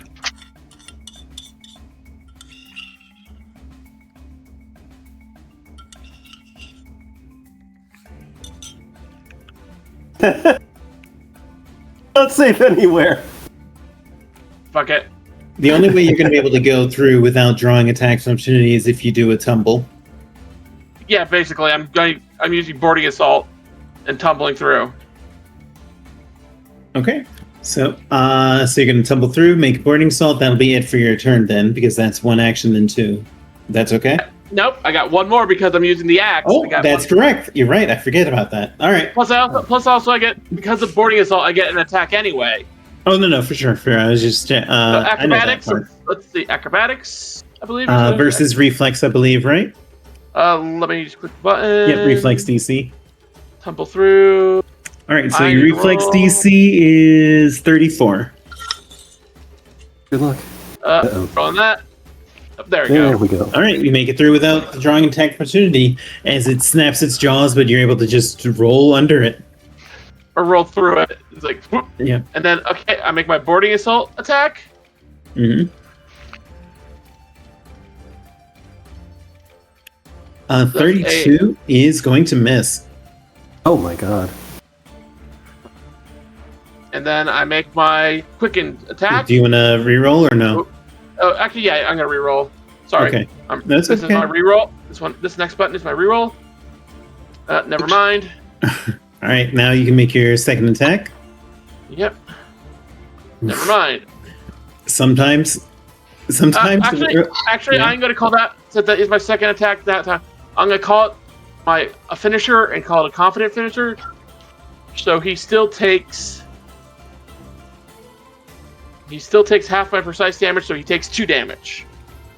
Okay, so it takes 2 damage as you manage to 2 slashing damage. So whatever bonuses to that. All right, so it takes 7 slashing damage total as you cut into it, giving it a slight nick across its body. It's Amiri's turn, and Amiri yells out, "Finally! I've been waiting for so long! For Garuum!" And she just rushes forward, knowing that it's not doesn't gain attack, that it can't be flanked. She doesn't care. She's just rushing in, and she's already raged. The Hydra is going to get an attack opportunity against it. So it Misses. that hits. So she takes 35, but she is just laughing the entire way, just having the best time of her life. And now she's going to make her attack. First, she's going to actually she had to move twice, so then she's going to slash down. And she hits. Ooh. Now, because of her giant form and because of her giant rage, that's going to be plus 14 damage. So that's 25 damage to the thing. Ooh. And it is slashing, so that's minus 30 damage. Nice. All right, that's Amiri's turn. So it looks like the magic number is It is now 30, Zombie's turn. Is at least 33. Probably going to be around 35. Okay, quick question. For armor Are you class. guys wanting me to wall it, funnel it? Just to remind, it is immune to AoE damage. But a wall of fleshing AoE damage. Well, Fair enough. Well, for Wall of Fire counts. funnel it is what I'm thinking. Wall it It's up to so you. that way it gets funneled. Oh, I yeah. get what you mean. It's up to you. Were you guys wanting me to do that? Yeah, if you want to do that, go for it. Okay. I think not. Not? I think okay. that it would be better off just damaging it directly. Alright, in that Personally. case. Ooh. It's going to hit. Oh, that is going to hit. So with Ignition, so you've turned off its regeneration as you deal 17 fire damage to it.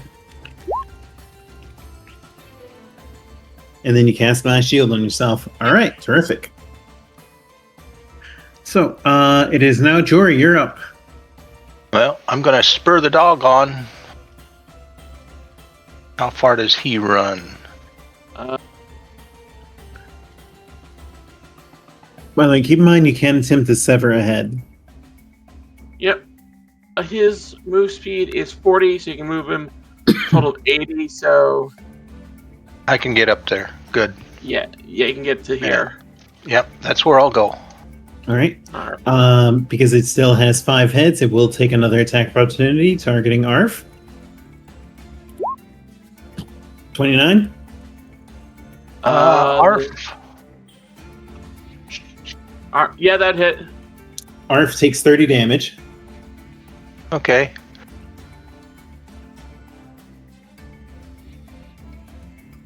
Am I close enough to hit it? Yeah, Oh, you yeah. are. Okay, I'm going to throw the newfound Azure Lily Fallen.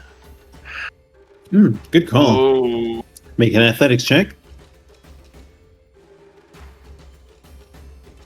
All right, 34. That's going to hit. So I'm going to say that's actually a crit. So I'm going to take a -2 penalty. Fortitude DC 28.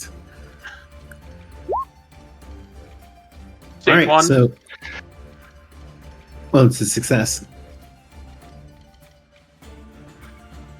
So it manages to shake off the Azure Lily poison. I think you should save that for something a little less hardy. I'll throw it at you next time. Sounds good. I'll pass it on. You have 1 extra remaining. What would you like to do? Intimidation. Go for it. Just a primal scream. I want to re-roll it though. Yeah, go for it. Oh boy. No good. Not quite enough, no. Manages to shake off your attempt. All right, Iskander, you're up.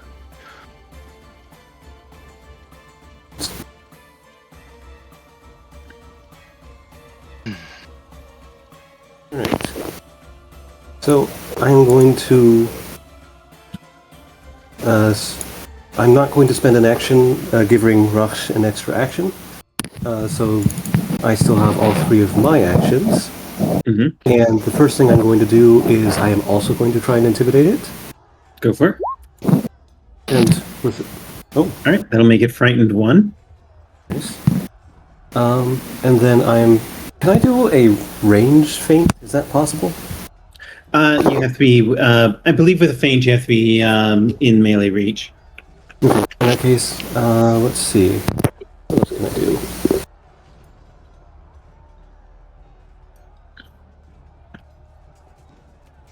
Yep, it's in Actually- melee reach.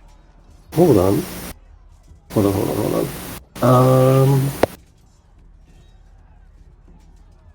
No, that's not within range. Okay. Whatever. I'm not gonna do anything smart. I'm just gonna throw my axe at it. Sometimes gonna- yes. Gonna spend my second action throwing the axe. Okay. That's a miss.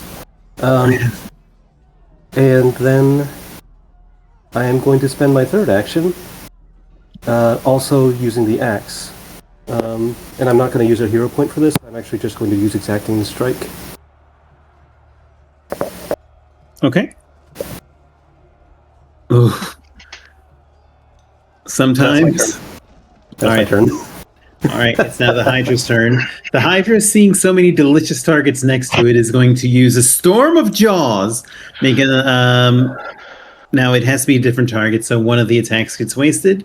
But this is going to be Two attacks, you said. Oh, wait, never mind. Keep forgetting ARF. Yeah. All right, so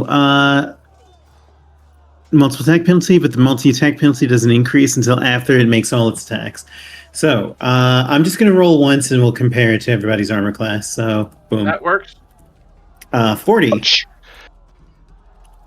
Oh my god. Yeah, that So hits. that's 32. Yeah, that hits. Yep. Is it a crit on anyone? What's the crit? 10 plus your armor class plus 10. Yeah, it's a crit on me. All right, so that's going to be 62 damage to you. Wait, actually, no, it's not. I keep forgetting. Flashy dodge. All right, so there you go. I only take 32. Mhm. Mine would be 39, so yeah, it looks like it. All right, so you're taking 62 damage, and it's going to use its last action to move into range. And that's it. Sojin, you're up.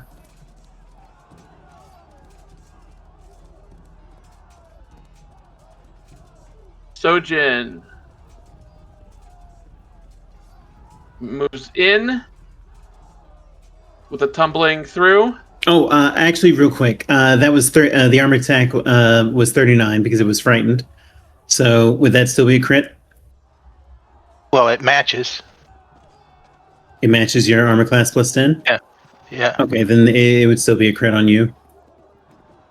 So, how many points? You took 62 damage. Ouch. That would put. That puts ARF at 15. Yeah. So you might want to. Actually, in that case, I was up here. Yeah. I'm gonna move back here. I'm assuming you're Staying- tumbling. Yeah, I'm tumbling. Make that roll. That's acrobatics. I'm good. Let me check its reflex. Actually, that would not be good. You need a 34. Never mind.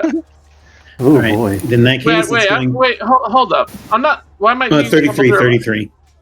Wait, why am I? I'm going like this way. It Around. has 10 feet reach. Yeah, Okay, it so has it's 10 still- feet in reach.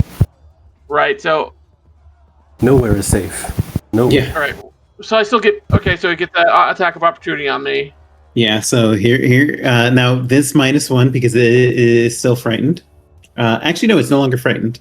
It actually 38. Oh, Ouch. So it's not a crit, but that's 32 damage. Yeah. So that is 80 health. All right. Well, in that case, I am gonna.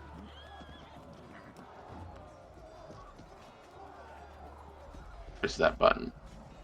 Feed ARF. A moderate potion. That's 3d8 plus 10.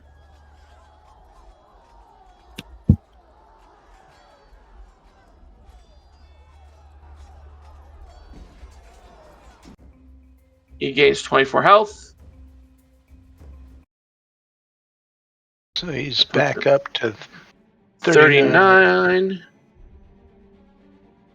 All right, you have one extra remaining. What would you like to do with it? It technically have 2, but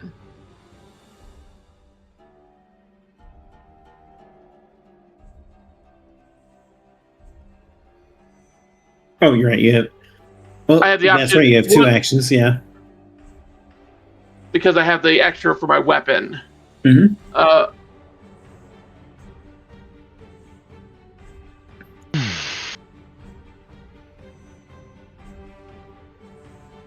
I can't. No, and I wouldn't. Would you allow me to use that second action as part of boarding assault? What are you trying to do? I was gonna do boarding assault, move in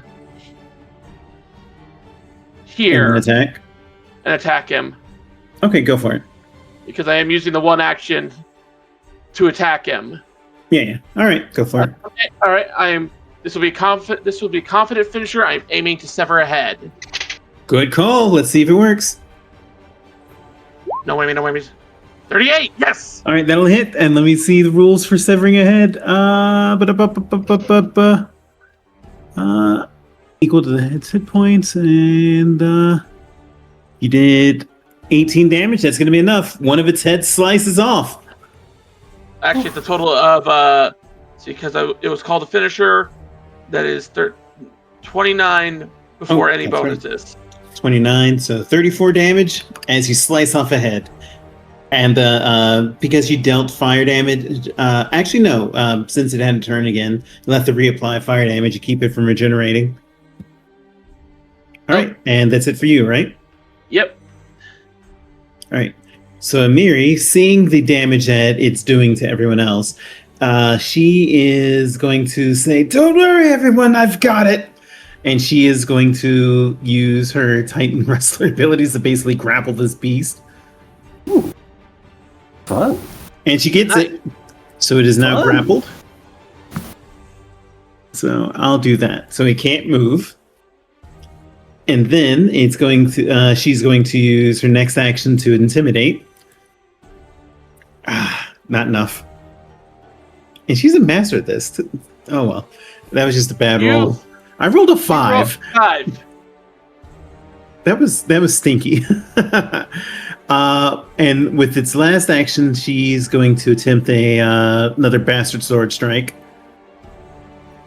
And lands it. That's 23 plus 14 plus 5. 1. So that's... Oh, you're right. Plus a bleed. So I forgot to add the bleed, so boom. So I'll just take off the damage for the bleed. Let me do that real quick. All right. So that's 23 plus 10, 33 plus 5, 38 plus 1.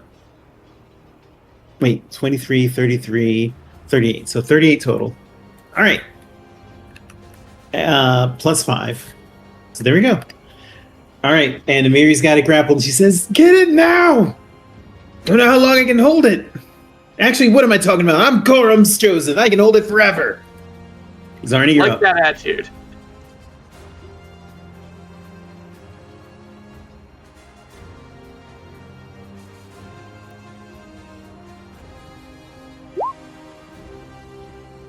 Also, we can't hear you if you're talking.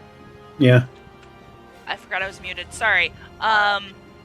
I targeted the bloody stump and I moved forward, and I'm gonna re-roll that fire as soon as I'm done sneezing.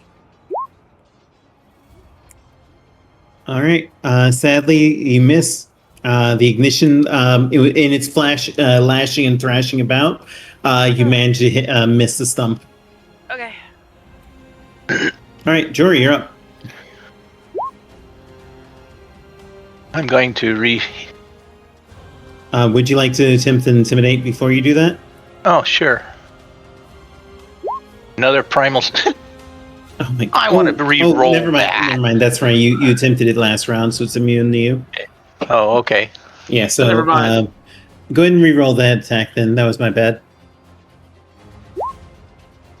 There we go. 37 will hit, so that's going to be, and I'm assuming you're going to do slashing damage, so. Yep.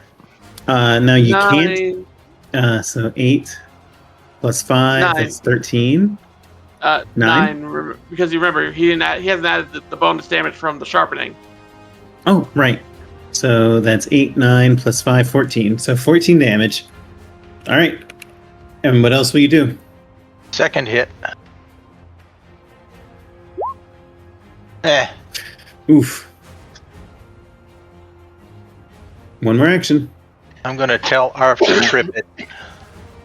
All right. Oh, it's already Well, it's grappled. It's not down.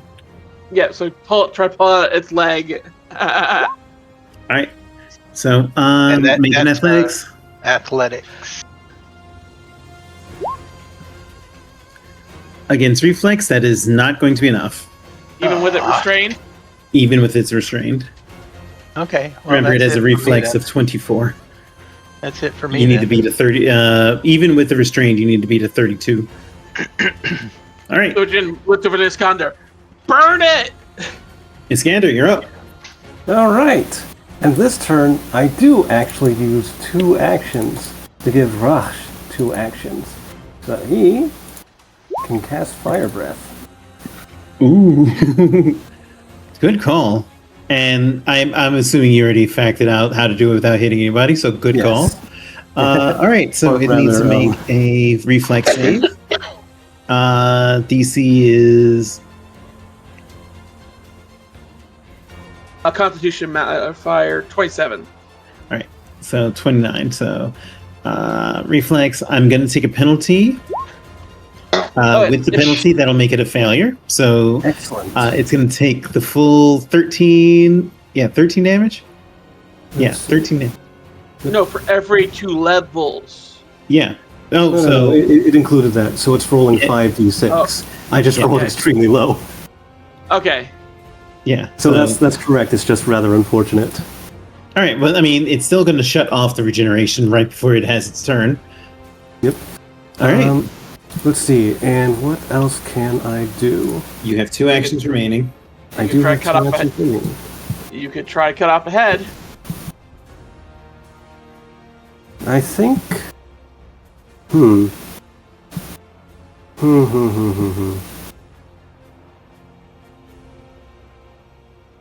I don't actually, you know what? How much health does Jory have right now, and how much health does Arf have? I'm at Arf- 54. And Arf is at 39. Arf is at 39. Do you have something in your inventory to heal Arf right now? I have a moderate healing potion. Are you willing to give that to Arf? Yep. In that case, I use When it's one my action. turn. No. On this turn, you can do that because of alley-oop. Oh. Okay. All right. So Arf heals 29 HP. That goes up to... 78. And you, is that 2 action or 1? That's a one So action. you have So I 1 have action one remaining. action left. And for my last action, I am going to throw my striking axe again. Oh, That will miss. I'm actually going to use a hero point All right. Go for it. to re-roll that. So Come on. Come on. Nope. Oh, Not no. Okay. All right. So the Hooktongue Hydra is not going to try to escape, and it cannot regenerate. But it's going to instead do a focused assault, and it's going to focus assault targeting Amiri.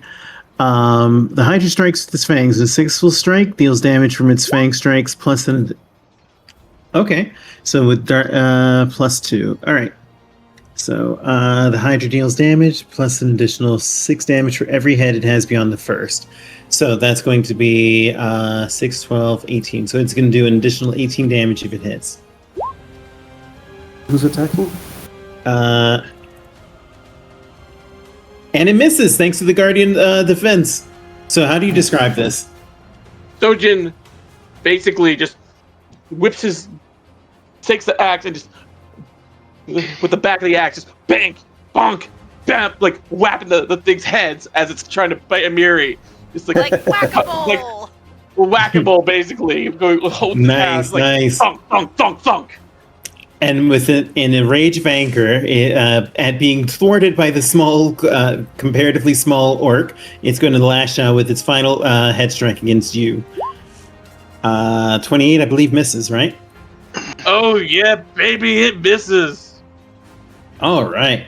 Also, because of that, read the last line of the Guardian's Deflection. I get an attack on this fucker. Yep. Because I turned it into a miss. Oh, that's true. Make your attack. That'll be a hit. So that'll be 13 plus 4, so 17 plus 5, 22. 22 damage. This thing is taking a beating. It is bleeding. It is slowing down. It's still got a lot of fight left in it. Amiri is going to... Yeah, go ahead. You just missed me. You skipped over me. I did, so I'm sorry. It's your turn. So, boop, boop, boop, boop. And then again, he goes in for the first attack. 37 will hit. So that's going to be 16. Wait, 16? Oh, I see. Plus, so 16. Oh, oops! I clicked on the wrong weapon. All right. Well, go ahead and roll the other weapon for the damage. 18. All right. So there we go. I swing again. That'll hit again. So 12 plus 5 plus 19 plus 4, 23. It's still up.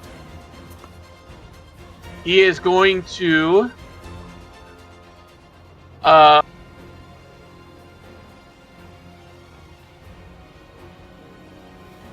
Yeah, no, fuck it. He's gonna throw...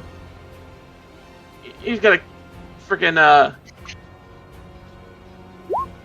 try trip it. All right, go ahead and make your roll. This will be at minus 10 because keep in mind that trip does count as an attack action. So, you sure you want to do that? You know what? No, we're gonna Get intimidated. Yeah, because you didn't try to intimidate it yet. All right. So intimidation is. What's that? That's a. What's that roll? Intimidation versus its will. Okay, so I roll will. No, you roll intimidation versus its will. Oh, the brain. It's roll okay. Intimidation. Never mind. Oh no! Anyway, and I use my extra action from the silvering, from the quickening, to do my final attack. And that'll be a miss. It still takes the 4 because I did confident finisher. But this and because it is slashing damage, and because of the slashing penalty, I have a question for you. How do you want to do this? Yeah, Sojin was aiming to get this head, but because of his own misstep from trying to intimidate, he sinks it into its chest. And as you rips it out. And just rip it out, and its many heads are flailing around, thrashing, slapping everybody around for no effect. But as it collapses down into a heap, crash, leaving it dead and dead on the ground. Zarni is going to pipe her mouth open and say, "Everybody, back up." So she's burning it. I don't trust it. All right. Amiri steps away. Just fireball. I do not trust. All right, it melts and dies. Also, broo, broo, broo, Super Mario's shrink sound.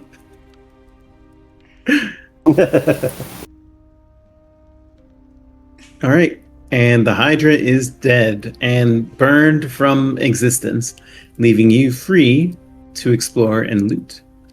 I want to loot its lair. Yeah, there's bones there. Okay, so as you loot, you take a moment to explore, And you find that there are half-eaten remains of the Hydra's many victims. Most of them have been ruined beyond belief, likely from rot from the swamp or from stomach acids from being eaten and then pooped. However, you do find that the most recent dead appears to be a dead elf. Most of the gear is ruined, but you do find a bow that, though dirty and needs cleaning, is actually relatively undamaged. Specifically, it is an oath bow. Oath bow? Sounds like something that's good for you. Gold. +2 striking composite longbow. Let's see. Activate. You swear an oath to destroy one creature you can see. For the next 7 days until that creature is slain, your attacks with the bow against that creature deal 1d6 extra damage. And you gain +2 circumstance survival checks to track that creature. Your critical hits against the target gain the bow's critical specialization effect. If they already would do so, they instead increase the DC of that athletics check to escape when critically hit. DC 20. Interesting. Very interesting. So Jen looks at the bow. He whispers to Jory. That'd be a good present for Iskander's birthday. I'll have to clean it up first. Yeah. Exactly. I would appreciate that. But I don't know if this is the weapon for me. I'm not very good with bows. Nothing that can't be learned. Exactly. Always good to diversify. Give me a lesson for my birthday?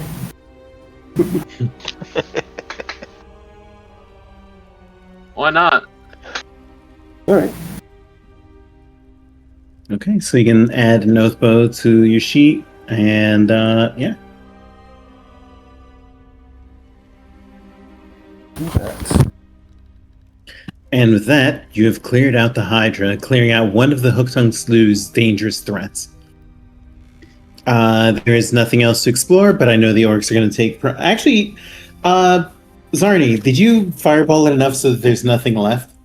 Yes.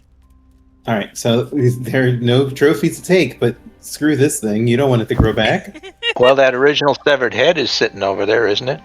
Yeah, the original head, fair. it would probably still be, yeah. Okay, so the original head is going to count as a 2 bulk item. But you can take it if you wish. And you do a little ignition just to make sure it won't regrow, so it's safe. Just, like, holds her hand out like a little lighter. Exactly. All right, so... I have that listed in the party loot bag. All right, so with that is the end of the day. I'm assuming the party is just going to camp, right? Yeah. Yeah. All right. After all, I still need to heal. Oh, yeah. Well, thankfully, you do have healers in the camp. So, Ekundayo is actually Zarni has the medicine skill. So, I'm assuming you're going to reroll that. By the way, everybody gained a hero point. You guys earned it. There we go. What difficulty were you doing, by the way? You have to declare that first, because since you're a master, you can do it at master level or expert or trained. I would do master. Okay. So, let's see. Let me just see what the difficulty is for master. Master would be the difficulty 30, but Ekundayo's bonus, because he has rare herbs, is going to give you a +2, which will make it a success. Woo. So, roll 2d8 plus 30. And we'll say that you are going. We'll just use that to heal 3 members of the party. 2d8 plus 30. Okay. So who's going to get the healing? Jory. Who else needs it? Amiri was injured. And Amiri. So Jory, Arf, and Amiri get healed. Okay. I'll Is pass myself anybody up still with- wounded? Yeah, I am. Arf Okay. is full.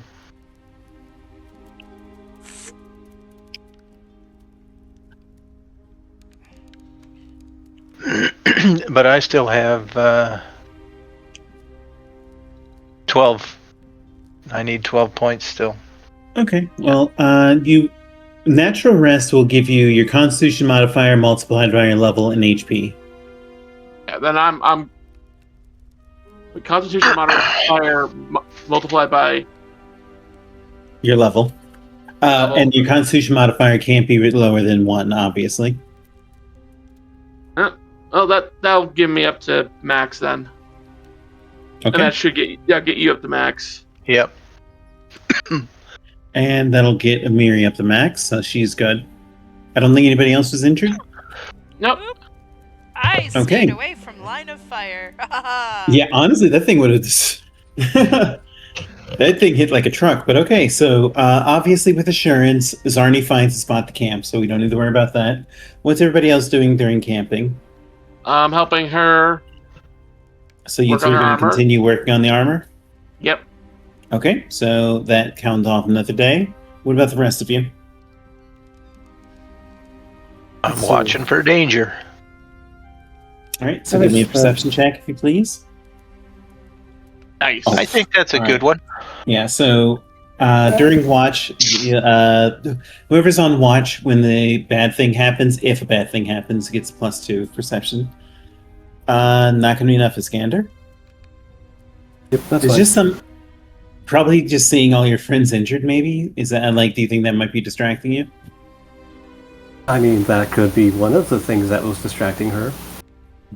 Maybe The I thought of The birthday. talk of skinning that frog probably did it.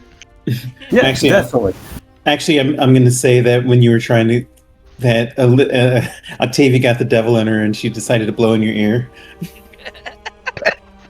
God. And Ragongar is just laughing about it. All right, so I think that's everybody. Everybody got a camp action. So who would like to roll a d20 to see if you get a random encounter? I will, because I haven't rolled one yet. For it. Nothing happens. So Huzzah! everybody mark off 1 ration. Yeah. Alright, down to 1. Because it's been Well, about a if you're- week. I have 7 left if we need to share. And you have 2 more days of Sojin's buff. So where do you want to go now? We're gonna go up here. Okay. So you are going there, and that is, just to remind, the The tools. yeah, the Chules. So let me take a look. Okay, so it is Chules. So since you know that they're there, I need somebody to make a stealth check. Okay.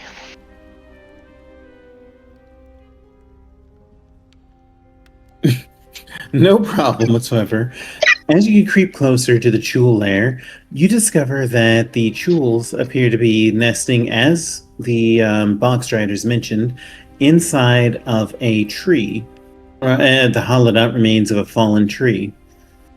And it occurs to you that you could use the outer edge of the fallen tree to basically, you'll need somebody with survival skill to do it, but you could probably try to trap them, and if you do so, you would be able to eliminate them without having them do any fighting, and you could just loot its lair.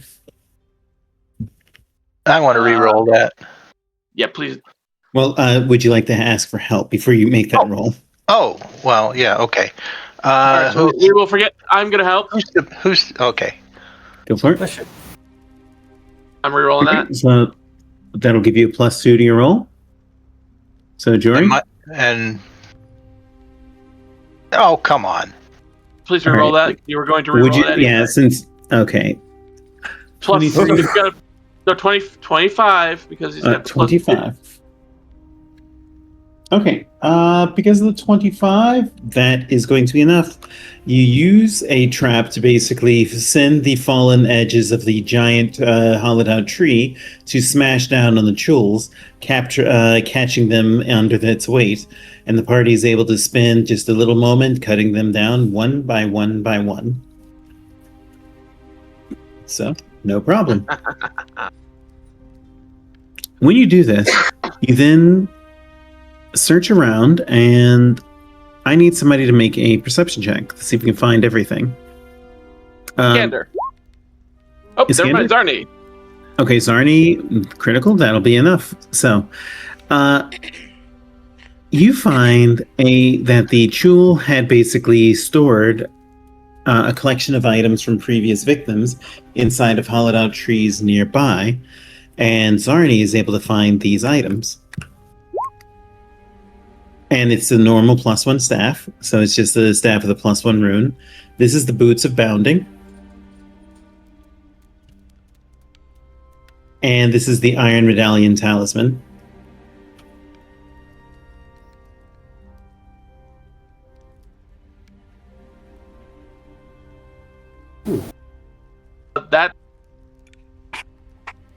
That's the Skanders, because they have a I believe you have a bravery class feat. You and Valerie are the only ones with bravery class feat, yeah. I guess so. Does that make that I only have my will marked as expert right now. Is that supposed to be Or. Yeah, it's either or. Okay. I think I'd rather take belt. Actually, wait, no, I already have boots. No. Well, keep in mind it's a consumable, so you can keep it and then just use it when you need it. The boots are invested, though. Okay. Yeah, I guess I'll take the Iron Medallion for now. Okay. So, where does the party want to go next? I wouldn't mind those boots. Oh, yeah. Yeah. Go ahead. We'll add Okay. this to your... And you can mark that as an invested item. Make sure to do that.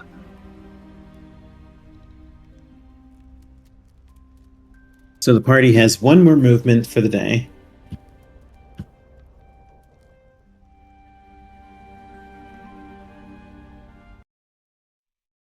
I think we should just make us shots for Salamanca. What do you think? So, head this way.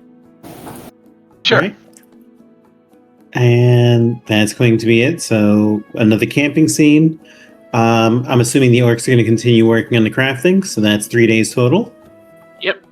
What's everyone else doing? Jury, you're keeping watch as always? Yep. All right, go for it. Make that roll. And Iskander, what about you? Just our usual, telling stories. All right, Getting go ahead and distracted make by your roll. telling stories.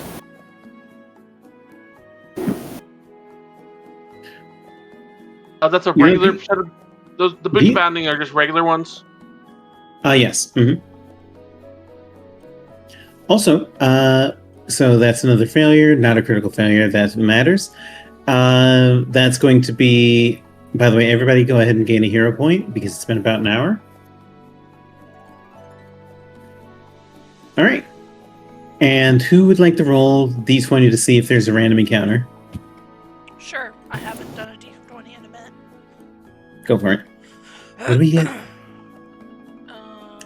me turn off advanced roller and just do a basic D20. Okay. So a random encounter does happen. And let me see, rolling for the Hooktongue Slough. Okay. I punched up the wrong thing. Dang it. Computer, no, stop it. Okay, so once again, the party encounters some wandering boggards, but one stare from who's with Rigongar this time? I think it should be the two orcs. I mean, there are 3 orcs. Yeah, You mean 3 both orcs. of you? Yeah. Okay, one stare from the trio of orcs basically sends them running into the trees once again, ending that encounter without issue. Rigongar is so useful, isn't he? Yes. All right. So, Okay, there we go. Now Jory is faster by just about 5 feet of movement. all right. It is now the 22nd of Neth. So, where are you guys going now? When's All right. Scander's birthday? The 28th. Okay. Yeah, 6 days to make it back in town.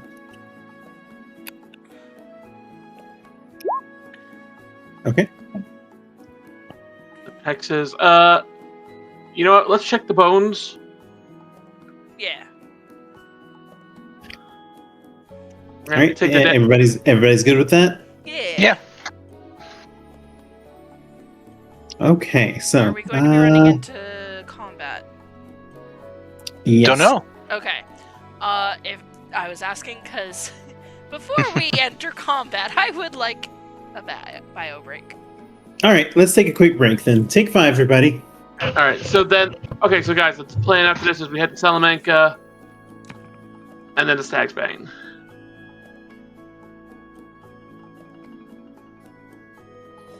We'll just pick up a boat at Salamanca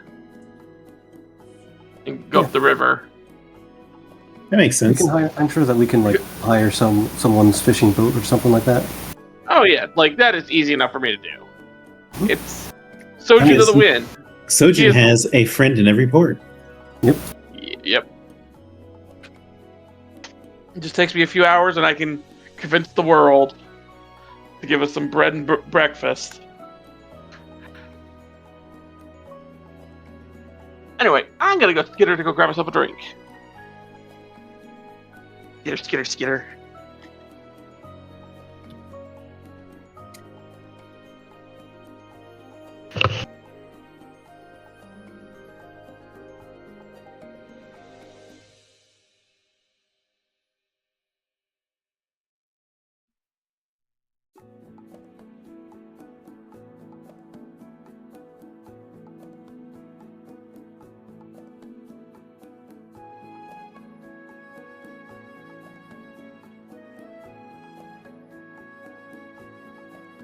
I just thought of something.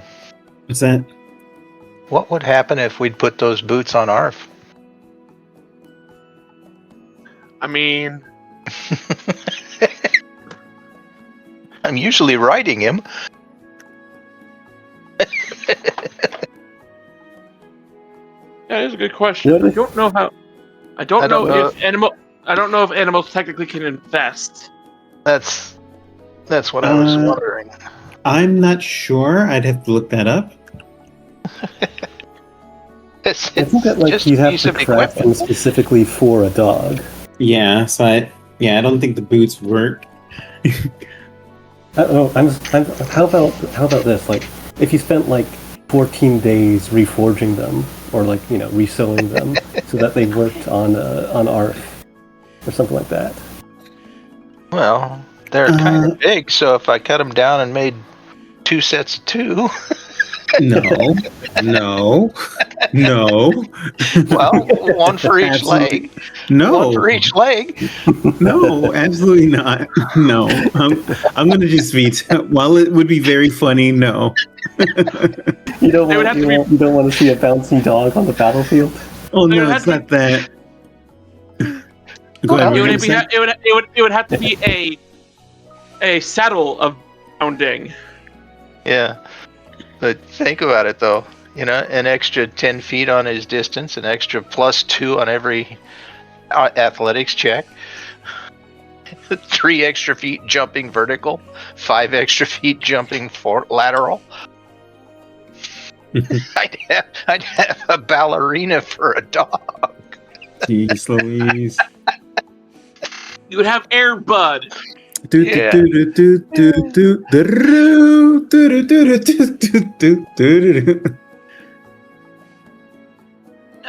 I'm back. Welcome back. Is everybody good? Yeah. Yep. I also got extra soup.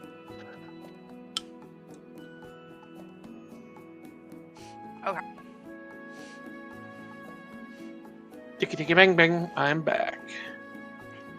All right. So,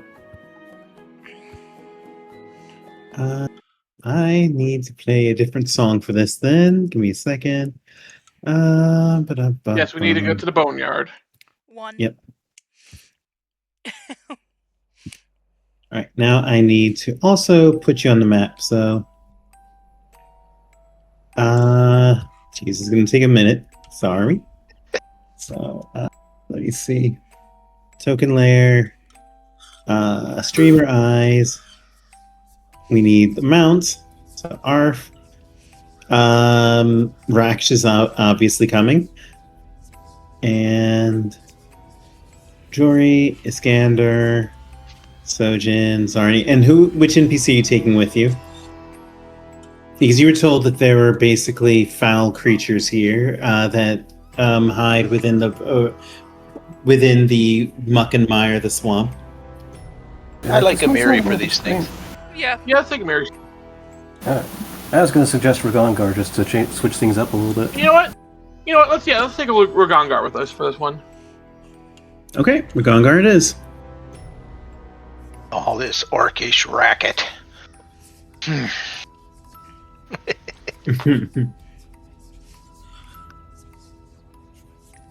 That's a horrifying gift, Jory.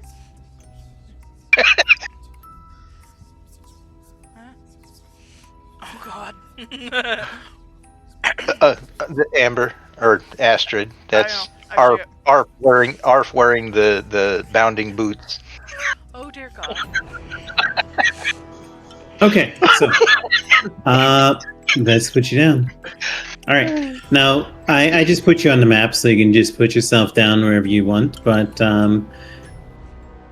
you are aware that somewhere within this bog are these creatures, these foul, nasty creatures. And as you look around, you feel an unearthly chill hanging over the narrow marsh, nestled between two higher forested hills at the edge of the narrow marshes. Small eddies of water swirl around bubbling plumes of escaping swamp gas here and there, and the otherwise ubiquitous swamp song of crickets, birds, and frogs falls silent. Towards the center, you see a small, right here, you see a small fallen stump that has carvings across it that is a little bit too hard to see. Those with low light vision, though, can actually read. It is in common. Yep. And it reads, I know that some of you, enough of you have low light vision, but you don't need to roll. No need to roll. Those of you with low light vision can read, bring us unlife. Unlife for everlasting. Bring us unlife. Unlife for everlasting. No, Over and over again. Doesn't sound good. What will you do? Haha. I actually kind of wish that we had Jayfall here. We didn't.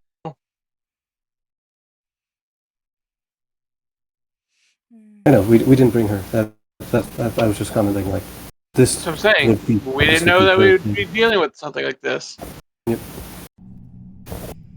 Can we roll religion checks to see if we know, like, what the heck that means? Of course you can. Alright. You have to be at least trained in religion to make that roll. Astrid, I think that Zarni is more trained than I am. Yeah, there we go. Okay. Zarni identifies that as basically a basic Urgathoa ritual. Urgathoa being the Pallid Princess, Jathel's goddess, the goddess of undeath and indulgence.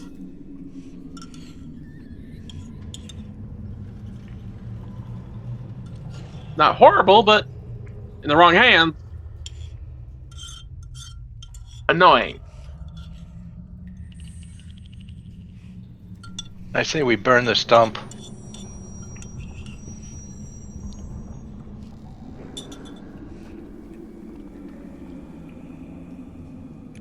Ragonkar draws his scimitar and just looks around suspiciously.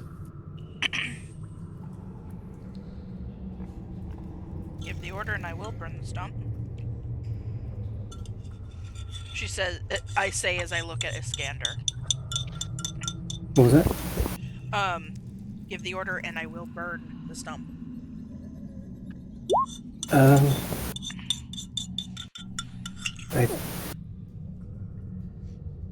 think that's for the best. I don't want to keep this unholy place unholy any longer. By the way, everybody, please roll perception. Mhm.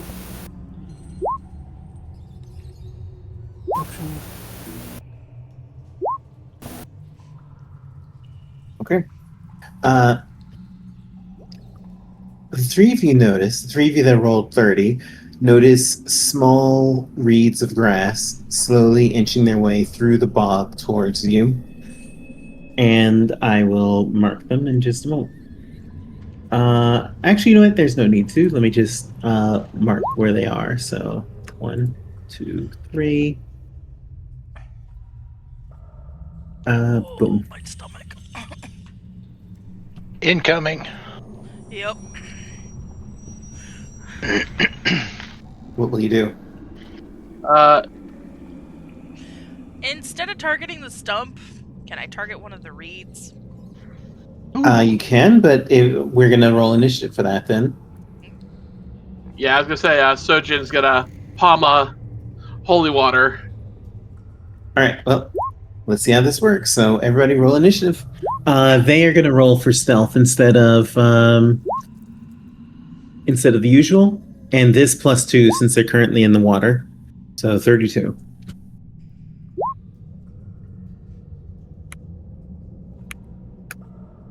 Of course, Zarni gets the badass opener.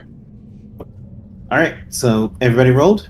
Yep. Oh, I Yep. forgot to roll for Renongar. 1 second. Boop. Ah. Oh well. All Hey, right. he's with me. All right. So with that, Is he? There he is, okay.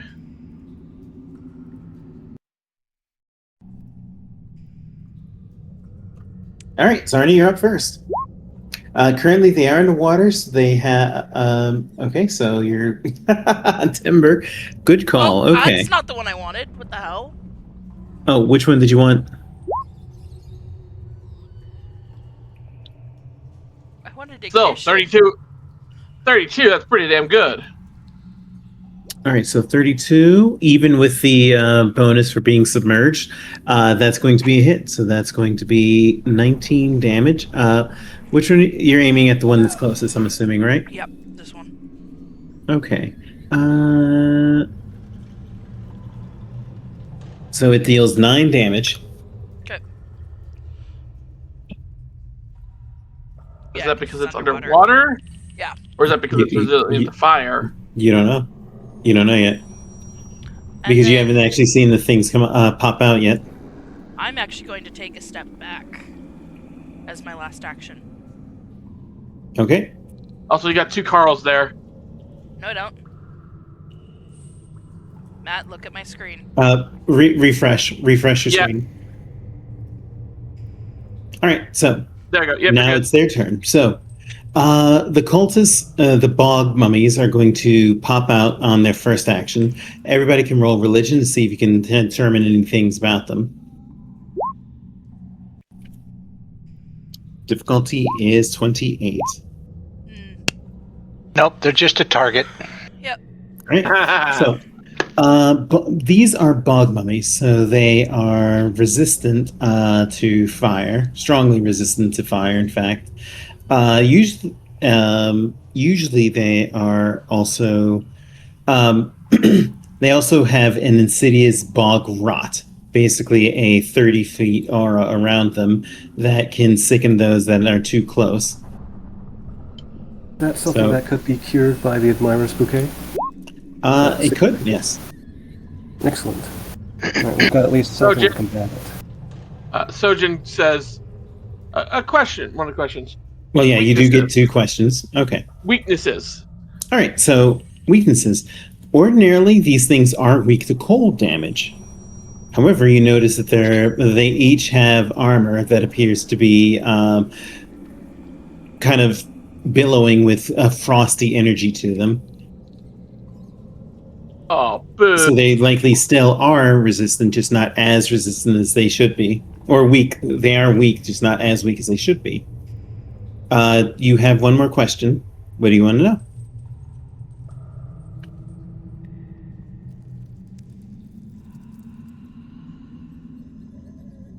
Would divine/spirit damage do more to them?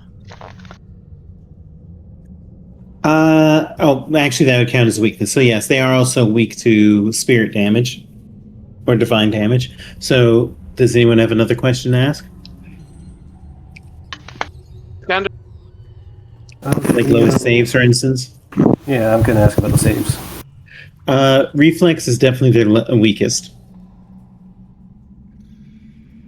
All right.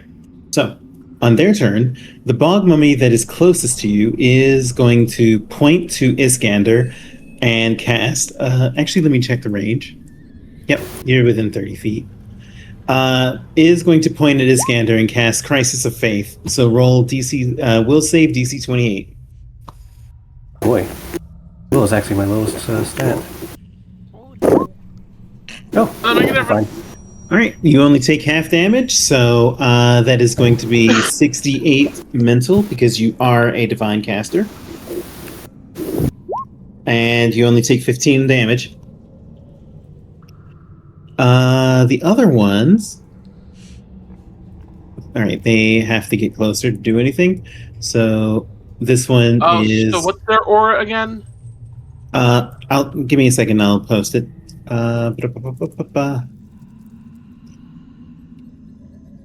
Where is it?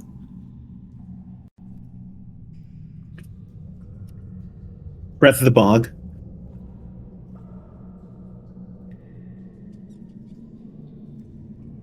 I have a question about my wall spells. Yeah. Could I, instead of a straight line, could I in theory do that?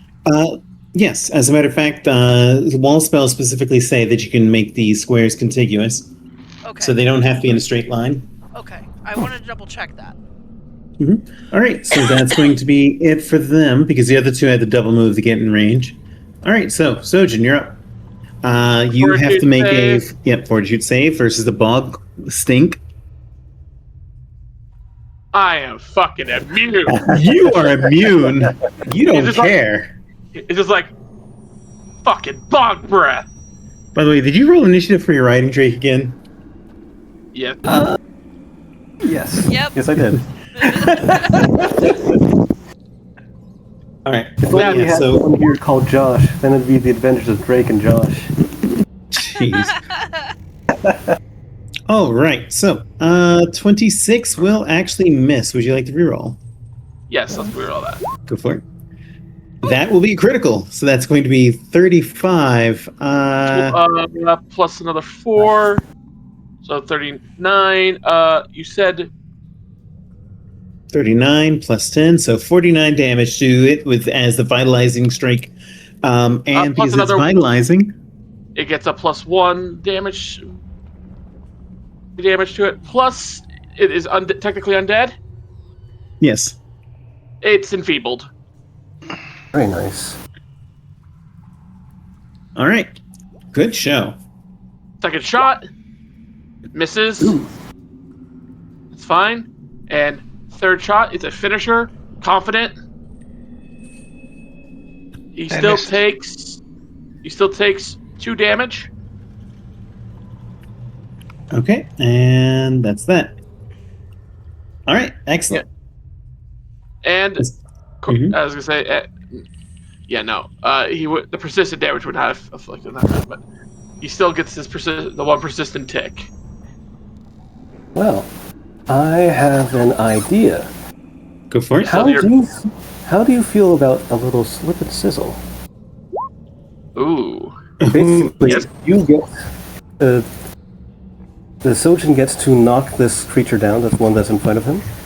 And if he knocks it down, then Zarni gets a free 2-action spell attack against that creature. So trip. Mm-hmm. All right, athletics. Here we go. Well, So you get to have Sojin make that roll, or do you have to make the roll? No. Sojin makes the roll because he's the one doing the tripping. Oh, okay. So yeah, that'll trip it. So and Takes, let me roll that d6. Takes 6 damage on the way down. okay, and Zarni, you get to cast a spell. Ooh. Holy light. That will hit, and that'll deal. It's holy. It'll deal extra spirit damage. It'll deal the whatever fire minus whatever, then 13 holy on top. All right, so that's 10 fire damage only. Mm-hmm. How much holy damage did you do? 13. 13, so 23, so 33 damage. Not bad. Okay, Alright, good job. and I use my last action, because that was a 2-action ability, to give my action to Raksh. Also, don't forget to roll your fortitude. Oh yeah, don't forget, and do that for Raksh as well. Yes, 1 second. Fortitude. The number to beat is I'm fine. Let's see about Raksh. 25. Fortitude. Fortitude. There we go. Raksh is Oh yeah, you're both good. Yep. And fire. All right, so they have to make saving throws. What's the DC? Looks like they both failed. 29. All right, they both failed, so that's going to be 16 damage. So they only take 6 fire damage each. 6? Yeah, Remember, they're resistant resistant fire. Gotcha. Right, because they're mummies. Okay. Bog mummies on top of that. It's like you'd think bog mummies. It's Pete. Pete Burns. All right, Jory, you're up. Make your go ahead and make your fortitude save for you and Arf. Okay. Fortitude. And once again, the spellcaster is totally on the outside of the effect and is fine. Yay! And Art is fine. All right, you're both fine. So what are you going to do? Well, I'm going to shoot a vine arrow at this one. Which one? The one that's Okay, go right for here. it.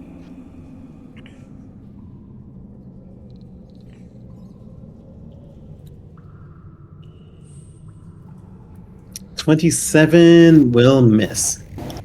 I'll Would you like to re-roll reroll? it. Yeah. Go for it. That There we will go. hit for 8 points of damage. 12 Plus points of 4. damage. And then I'll shoot. I'll shoot a second bolt at it, and then I'm going to step back. All right, that'll hit. That will hit for 16 damage. 20 damage. Good shot. All right, Ragongar. And first, that was the vine arrow, so it's should be bound. they have to make a save, don't they? Right. Yeah. I don't remember what it is offhand. Let me click it for you.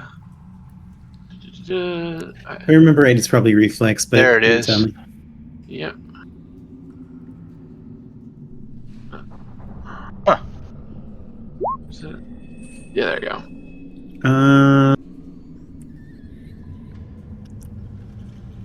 Oh no, it just works. They have to take. So you hit the same target twice, right? Yes. Yeah. All right, so that one is bound. Okay, Yep, good going. He's got to make a DC 19 escape check. Yep. All right, so that one is going to attempt an escape check. He escapes. He'll use an action to get here. And then he's going to take a fist strike. Why are we skipping over Ragongar? And Oh, sorry, you distracted me. All right, so I'm keeping that roll though. All right. That's fine. All right, so there we go. All right, sorry about that. So You're good. Ragongar draws his blade. Well, actually, he already drew his blade, so he is going to Make a fortitude save. yeah. He's going to make a fortitude save. Come on, Ragongar. This is what you're good at. Oh yeah, he's going to move in. He will cast Sure Strike, and then he's going to take a scimitar attack, targeting the one to the south. I get to roll twice. Oh, That's going to be save. critical for 22 points of damage. All right. Zarya, you're up. Okay. Just mentally marking where that's at. I'm going to cast Wall of Radiance. Where's it? Wall of Radiance. Around myself. And it was that. Hell yeah. However, I'm going to do that a little bit better, so give me just a second.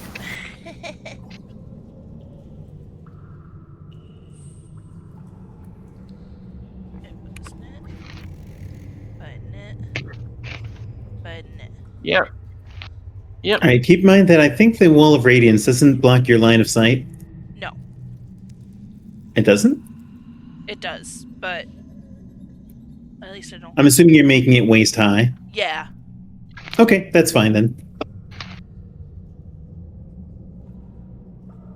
Basically, it forces them to, if they get too close, they get dazzled. Yeah. All right, so I'll just make that a map layer. There we go. And that's my turn. Okay. Now it's the Bog Mummy's turn. So the Bog Mummy is the one that's fallen down is going to stand up. Sojin, I think that gives you an attack of opportunity, doesn't it? Yes, it does. Go for it. Come on. Come on, let's see it. Let's see I that hit beautiful the- bean footage. Come on. Hit the button. Oh. That will hit because remember it was down on the ground. So that is that, and as it comes up, it crashes back down, and it is dead because as the holy light from your vitalizing basically eliminates its undead regeneration.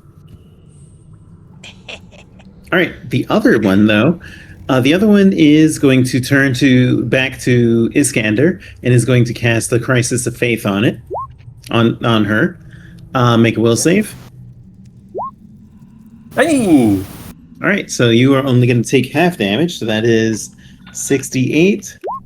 So only 10 damage.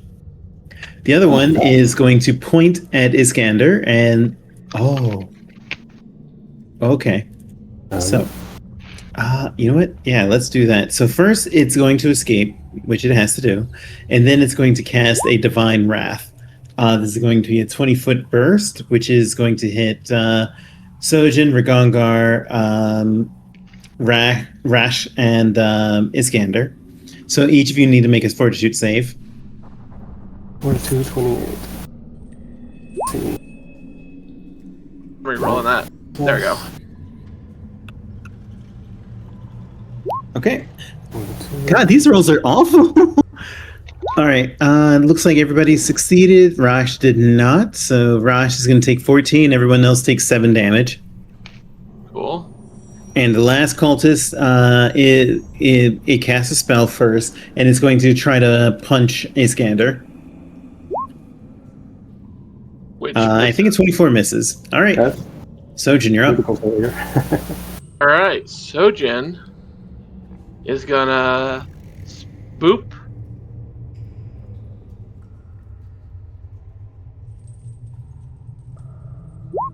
Trip. Okay, go for it. It is now tripped. And stabbed for the finisher. That will critically hit, so that's 43 plus that. Plus 13, so 43 plus 13 plus 3. 56 plus 3, that's 59 plus that. And it's enfeebled. And enfeebled. Haha. And that's my turn. All right. Ragongar says, leave this one to me. Get after that last one.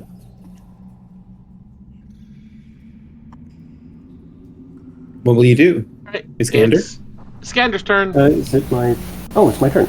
Right. Yeah. Second. Yeah, Ragongar was just doing roleplay. Okay. In that case... Iskander. Yep. Was I muted?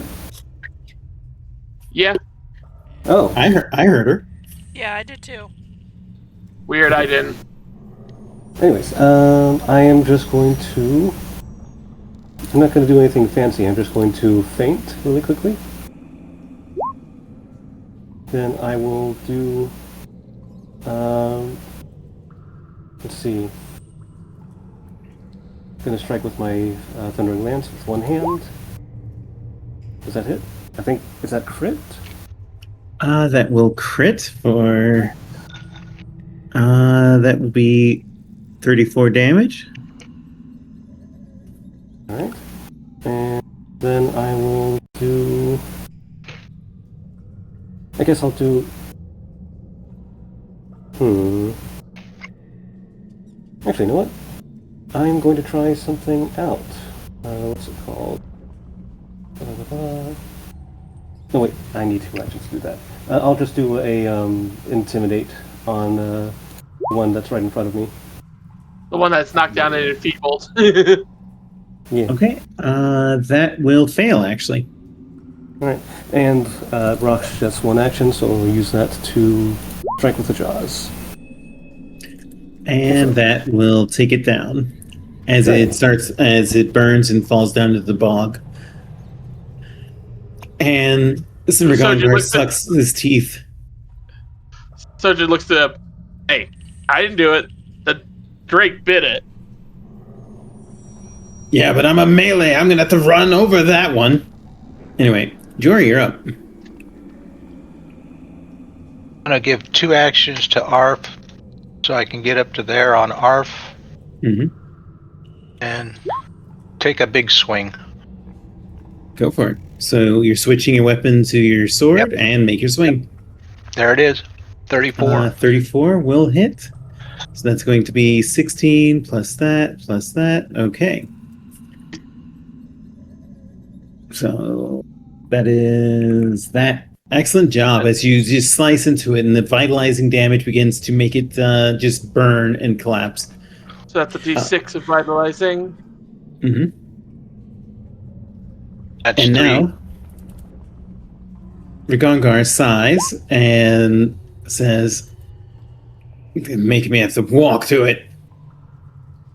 And that's all he can get to because, unfortunately, the bog is slowing him down. So then he's going to cast an impaling spike on the last one. I think that kills it. We're going to find out. All right, so he succeeds. That's going to be 25. That's going to be... let me see. What kind of damage is it? Piercing. Piercing. Okay. Piercing. All right. So there we go. Who's next? Zarni, you're up. Yep. Ah, Okay, and the range is 30 feet. You'll have to get a little closer if you're Yeah, going to I want to do would. that. dang it. For some odd reason, I thought it was further than that. You thought you could Yeah. cast on somebody. You have to get right up to the edge of its aura. Yeah. Which means I have to cross my wall. Yep. Yeah, Never no. mind. I mean, it is just waist high. You probably have to do just like an athletics check to jump over it. Exactly. Yeah, true. Alright. Yeah. Right about there. I think. Well, you'd have to get within its aura, so basically you'd have to go straight through to here. Yep. One more space forward. Yep. All right, so give me a fortitude save for the stink. I need to do that too. No, you succeeded already. Once you succeed, you're immune. Oh, Yep. okay. And Zarni's immune as well, so you're fine. And then try that again. All right, so 32 will do it. And that is how much damage? What kind of damage? Hex or shadow. Bludgeoning, piercing, or slashing when you cast a spell. Oh. So What was it? Did we figure out what was better for them? No, it didn't have a. It didn't have any. Ah, yeah, it's weak to cold. bludgeoning. Okay, so as the hexes basically sends like just shadows to smash on it, boom, boom, boom, boom, boom, sending it collapsing down into a heap. And on its turn, the brown cultist is going to get back up, and it was not really down on the ground. It's going to. Ooh. Okay. Yeah, let's do that. So it's going to cast a line. It's going to move here and then cast a line, which will hit like Jory, Arf, Iskander, and Raksh. So that's Grim Tendrils. So make a Fortitude save, DC 28. Dude, let's see. Arf's Fortitude save. Where is it? Fail. Oh, that damage is not correct. Yeah, that seemed a little bit low. Well, a lot low to me. Oh, right. I forgot to upgrade it. So 2d4, 2d4, 2d4. So 64. Yeah. All right, so who failed? Iskander. All right, so Iskander. you're going to take 16 damage. Everybody that succeeded is going to take only 8 damage, and if you critically succeeded, then you take nothing. It looks like nobody critically succeeded. All right, Sojin, you're up. How much damage did you say? 8? 8, yep. You and Arf take 8. Sojin moves here. I'm gonna throw you. You think you can actually throw me? Yes, I can. All right, try. Athletic check. Would that be an athletic check here? Yes.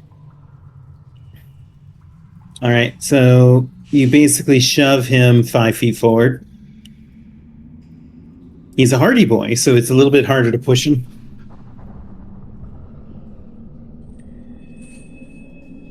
He's like, fucking muck.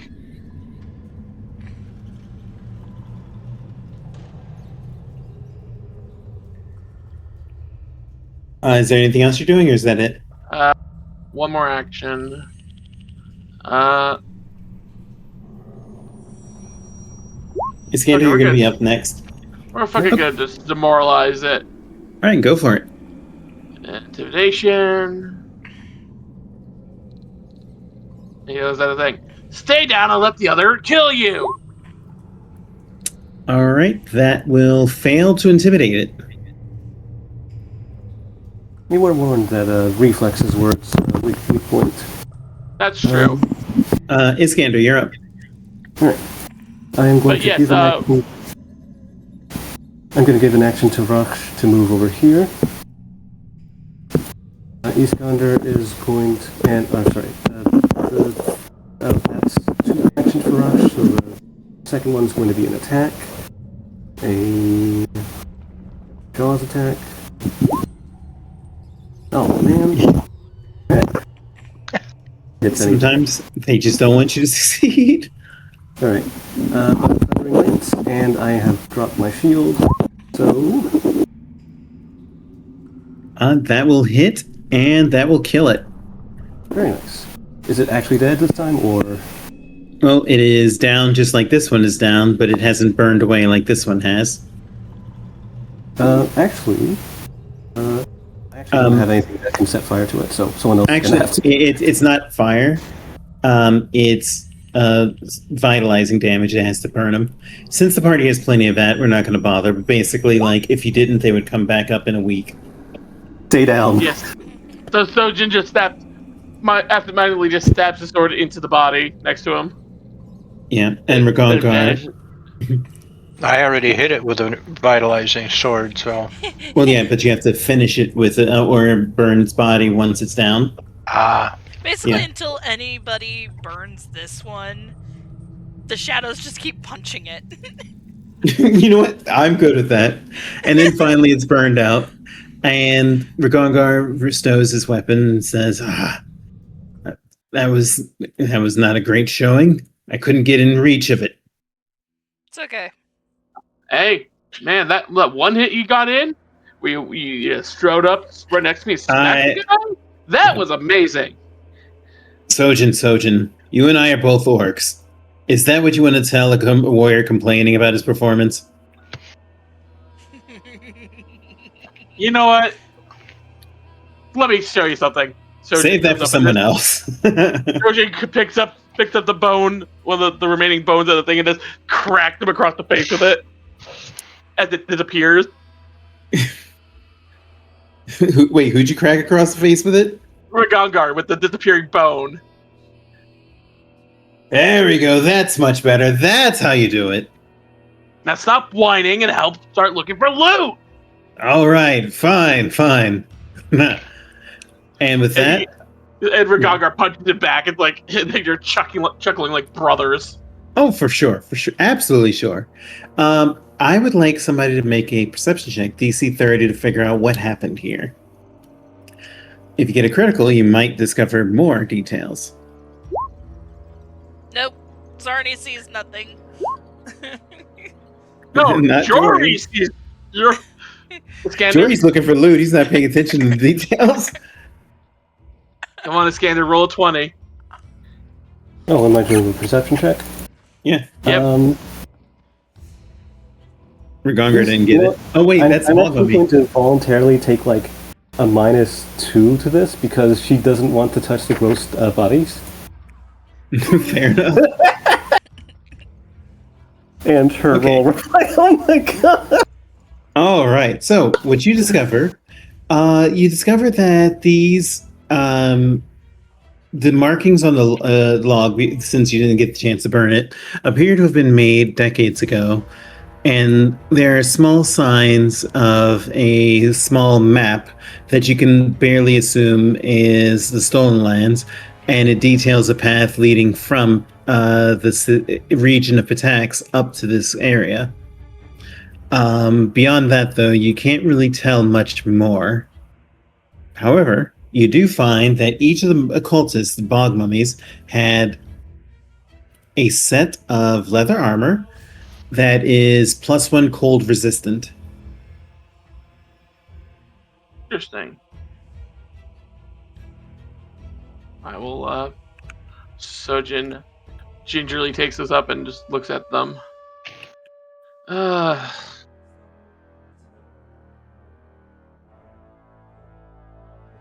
Well, Jory noticed that they were coming from this island over here. So he's going to go investigate that side, look for stuff. Okay. Looking around, you find that there appears to be just like ritual implements and holy symbols to Urgathoa. Beyond that, there is not much to be said. The ritual implements appear to be too rotted and rusted to be useful or even sellable. But can we figure out what they were for, though? That was that earlier roll, and no, you weren't able to figure it out. Darn. Well, actually, no. A religion check may be able to discover it. DC 28. Sojin motions for. I don't even care. He motions for Zarni to come and look as well.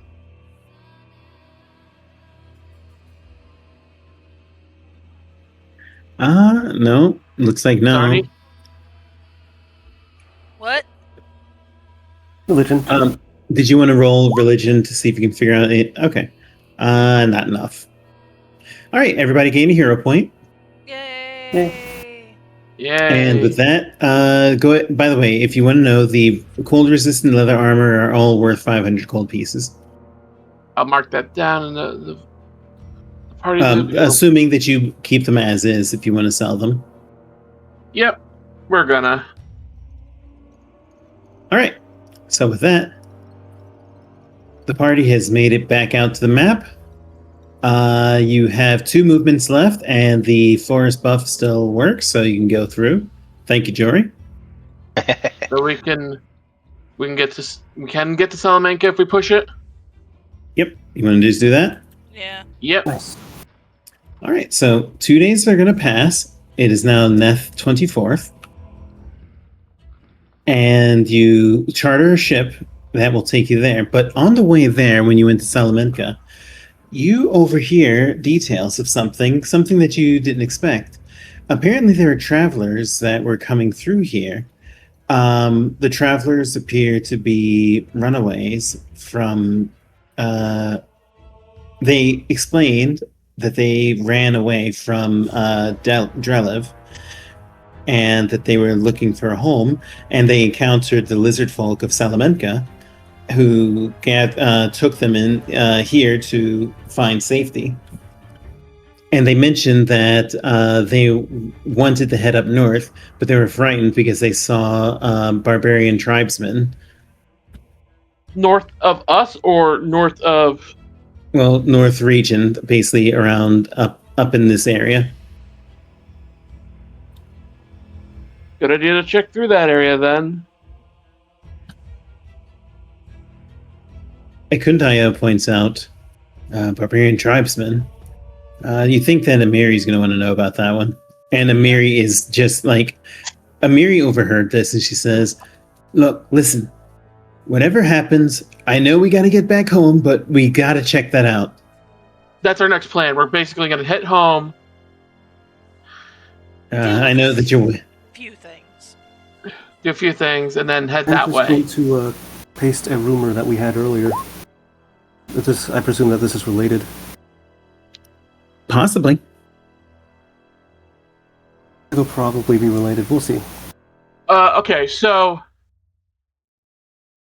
Alright, so this will take a day for us to get up to you'll have... by boat. Mm-hmm. Yeah, you'll have 4 days before Iskander's birthday. So we can get out there in one through basically this.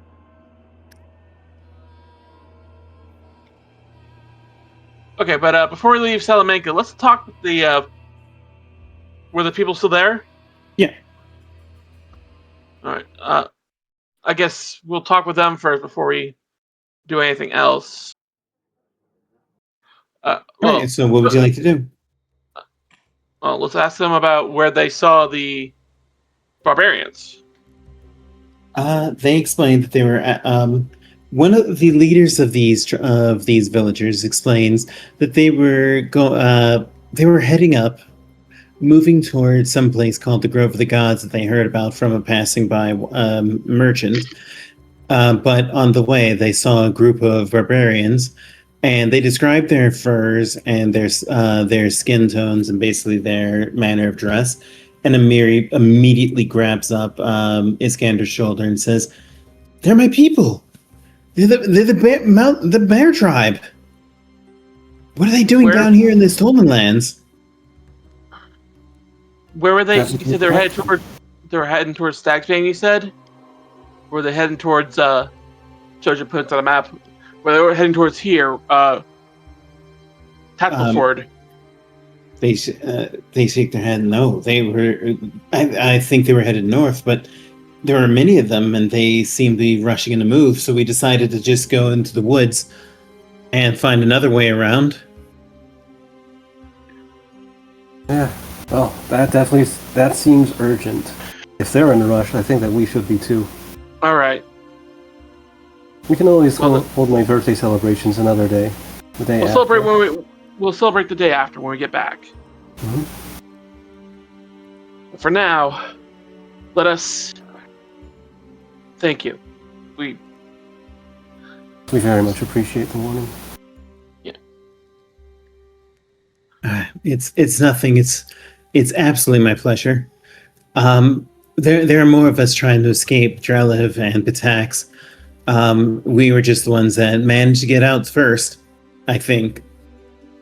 Well, if you're more people come through here, if you want to be the people directing them, please let them know that they can take route to Stagbane, the Green Gripe. They'll be safe there. Timmel's Rest and Grove as well. And Grove as well. All four cities are under our protection. Okay, And we of open you, course. and we will protect you.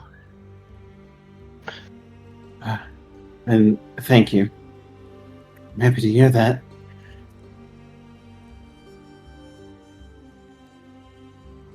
If there's anything that we can do, because the lizard folk said that they were part. The lizard folk said they were part of your Yes, they barony. Yes, they are. You can also So- drop them there, yeah. We owe you our lives then for the safety. It is our promise to the people of this land that we will keep them safe.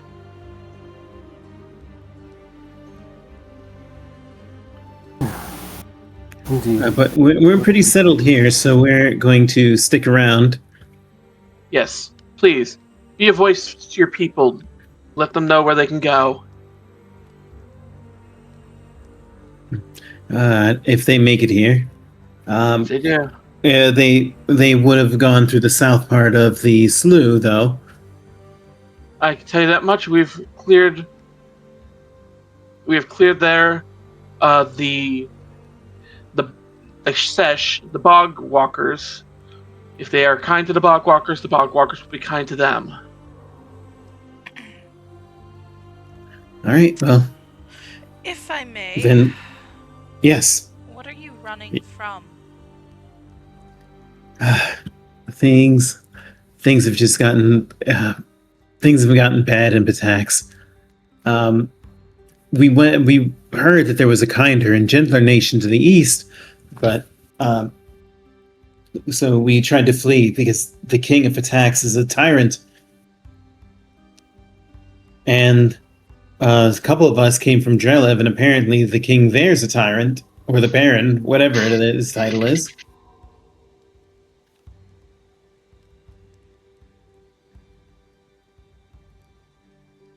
Can I ask, like, what are the King of Batax's tyrannical actions?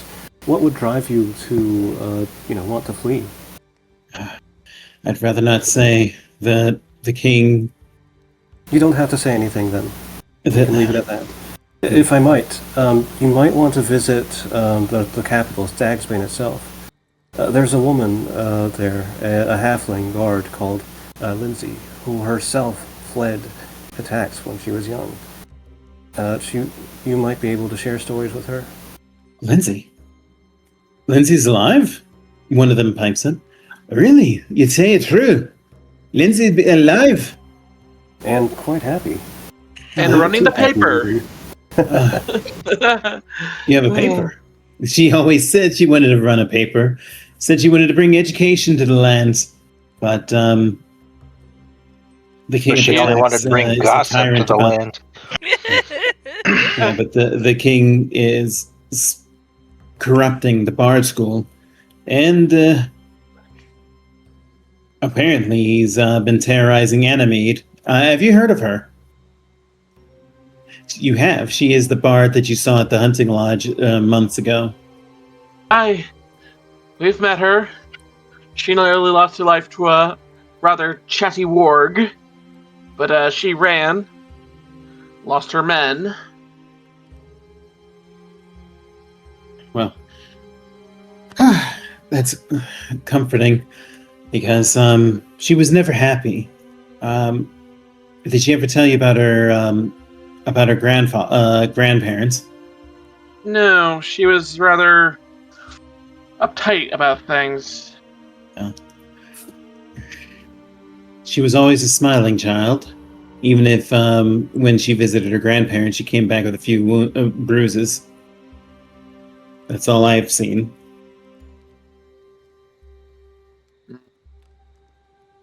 It seems the years have hardened her. Oh, in either case, we'll rest a few more days. The next merchant caravan heading up to Stagsbane will head there.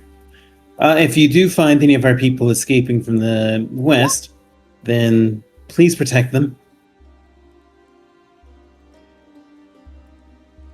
This is what I typed into the chat box. That's something that she'd murmur to the others, not something that she'd Oh no, for actually say sure. out loud. Okay. With that, the refugees are going to basically go back to their small groups and they're resting, eating, basically doing some things to repay the lizard folk. Before waiting for a merchant caravan to take them safely to Stagsbane. Sojourn's response to that quietly is, "Let Lindsay sort them out." She could tell she has a good nose for the thing for trouble like that. Indeed. She is trouble. What are you talking about? That's why she doesn't keep it in for it. It takes trouble to know trouble. But I'm ready to move on out. So I we get feel our like boat. This is gonna damage. This might, because they're so highly placed, or because they're like clearly very important people from attacks. I feel like this might actually damage relations between us. Yep. We'll have to keep an eye out for that. Right. The thing is, they're from Drelev at the moment, not from Bertax. Some of them are from Drelev. There's only like 2 or 3 that are from Drelev. The rest are Bertax. Exactly. I was on the impression that it was the other way around with They numbers. fled through Drelev. They bumped into the refugees from Drelev on the way. Okay, I misunderstood then. Okay, anyway. No, it's all good. So we take the day trip to Stagsbane. Mm-hmm. And you're back home. Sojin goes to unload some easy, straight cells. And East Gondor's actually just like before they take off again, she's going to search out for Lindsay and tell them about the group of refugees. Describe them as best as she can recall. See if she might recognize any of them. I can't say I recognize them by description. There was do you mention what they said about Lindsay? Yeah. Yes, absolutely. That is definitely going to come up. She shuts down immediately, and she just she turns and walks off, her head low and absolutely quiet. Like the smile is gone. What do you do? Tiana's going to follow after her. She makes it down halfway down the hallway of of your town hall, and then she stops and kind of leans heavily against the wall and puts her face in her hand, and she murmurs under her breath, "Even out here, I'm still haunted by him." Him? What do you do? And it's just going to ask him. My grandfather, he and my grandmother took care of me because my parents died of illness. They were awful. They wanted me to be successful, so they spent their money to get me into the Bard College, but they didn't know the Bard College like I did. And ever since King Patax took over, things have just gotten worse and worse. He only allowed tutelage to the fair and pretty, to the tall folk, and I was just left with dirty sheet music that was half torn. I had to leave.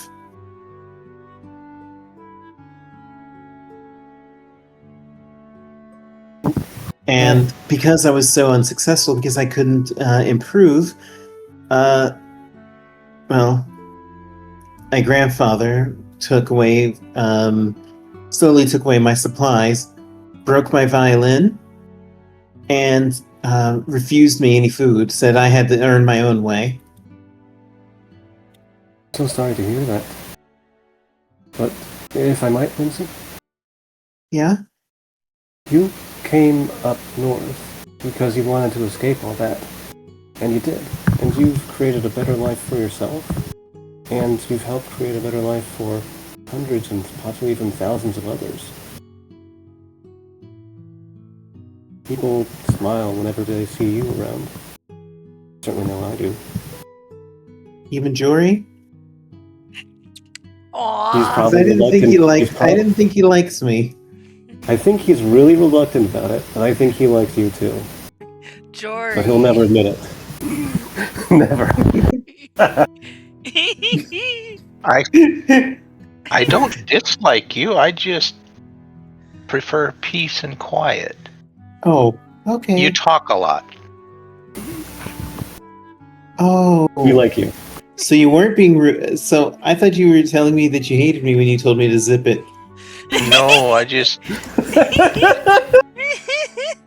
To be honest, brutally, truthfully honest, your voice is pitched at a certain pitch that hurts my ear. You tell great stories, though, Oh, and you sing well. yeah. Honestly, you're kind of the uncle I wish I had. Oh, no. I think You know how many cousins I already... You know how many cousins I already have. Yeah, I know, but you actually talk to them like, and you show interest in their interests. I've seen you. I just don't understand the bard system. Well, Lindsay, if you don't mind me, it's okay if I cut this conversation a little bit short? There's something sure. else I'd like to say. There's that group of refugees from Patax. I have no doubt that they've gone through a lot of the things that you've gone through.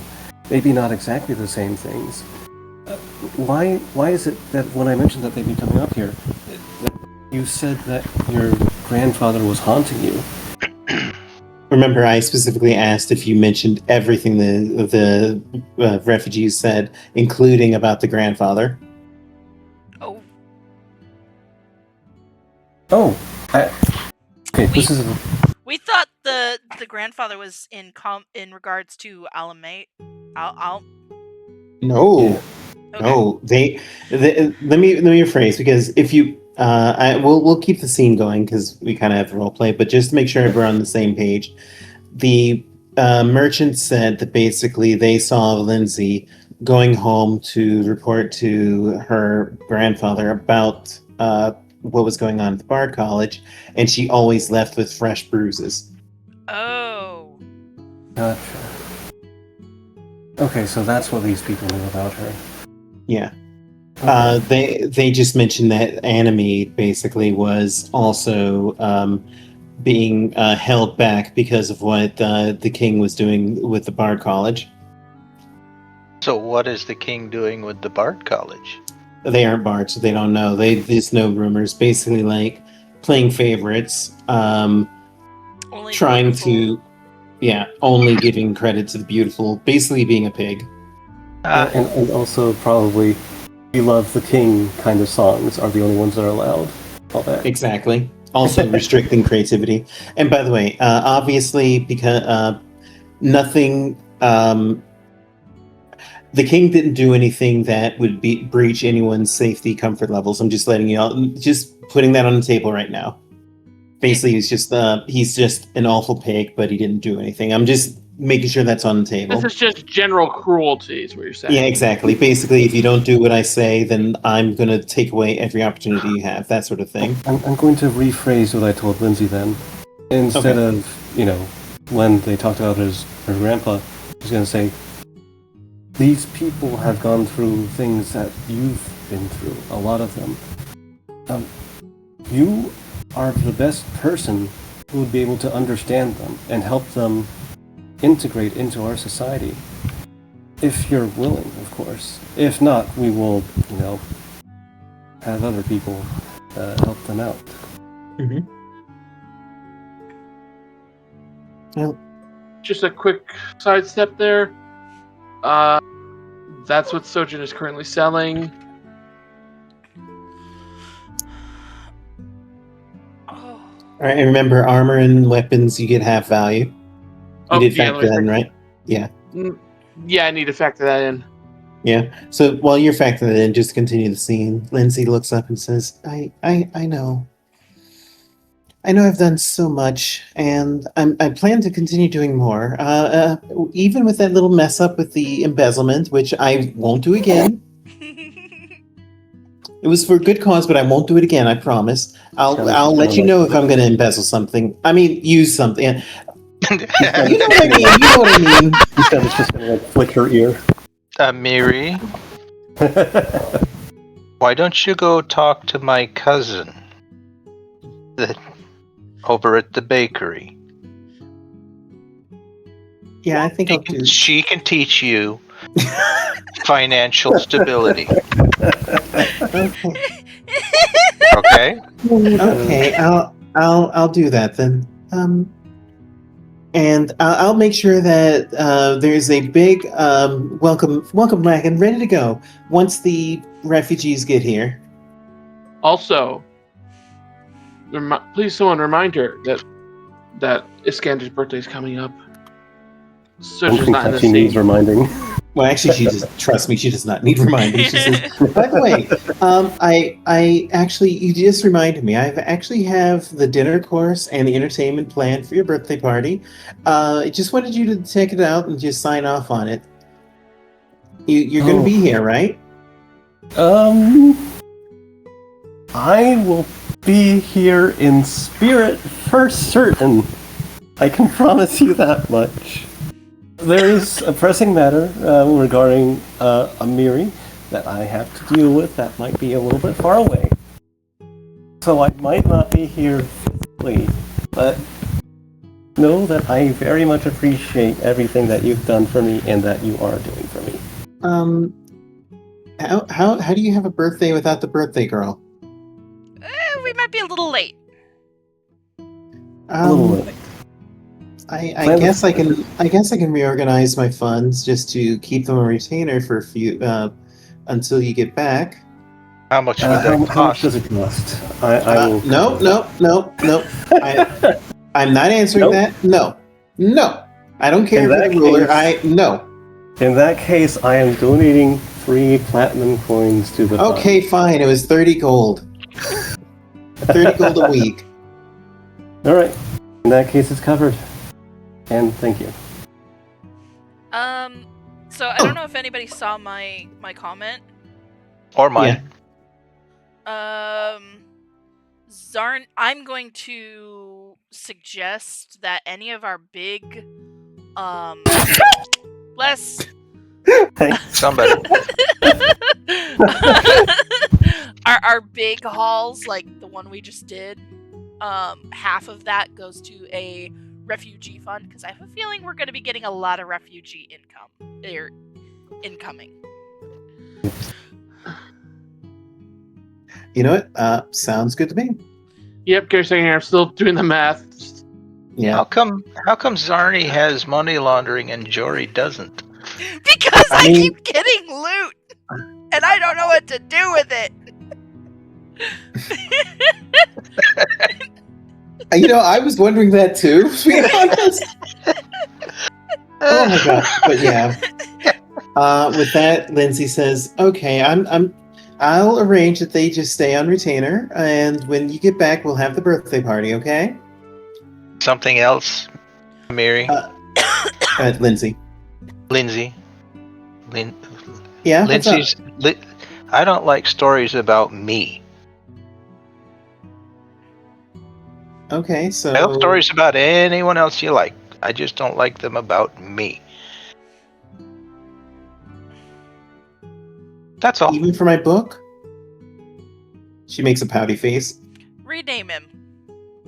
That's a fair deal, right? Could I not rename like- you then? Sure. Okay, so the final total of what I was selling from this set is $17.55 Jesus. Oh. Wow. because you gave us. Okay, so that is 500 gold from the rings, 500 gold, the 750 from the leather armor, and then we got So that would 100 be... gold of No, I believe your total. I'm just saying that's wow. So splitting it. So that's yeah, 7. So half of that. Ugh. Let's see, half of 755. That is, we'll round up for them. 88 platinum. For the refugee fund. That's not bad. Plus Zarni is 30. Yeah, and then you can just divvy up the rest if that's what everybody's going to agree to. Yeah. Yep, I'm fine with that. Okay, Alright. so that makes our. So that's 87 plat. Back. 87. So how much do we get? I'm Each. still doing the math. Okay. We have 105 plat divided by 4. 20, I guess- 26 platinum each, leaving 1 plat in the group bundle. So everybody add 26 plat to your folder.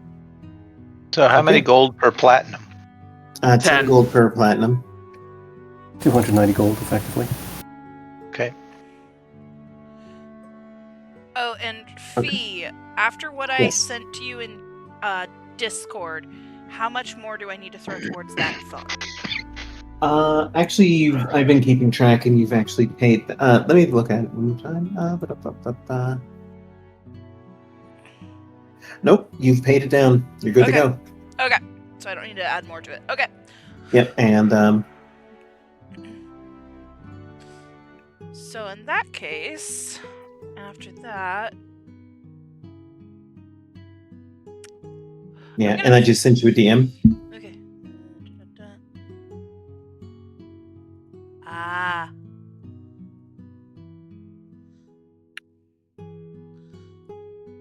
Okay, so Yeah, I was gonna say, Zarni, you can have that 5 gold floating. Okay, so that puts me at 5 plus 7 is 12. So now I'm at 42.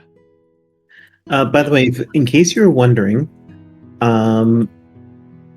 if you want to know where the barbarians were found, I just put on a map. It's in M1. All right, Question. Alright, Yeah. well. Oh no, So- you're good. Okay, just going through things. That moderate sturdy shield, did you ever end up using that, Iskander? Moderate sturdy shield? No, I haven't. I'm still using the lion shield. Okay, I'll just leave that in the bin here.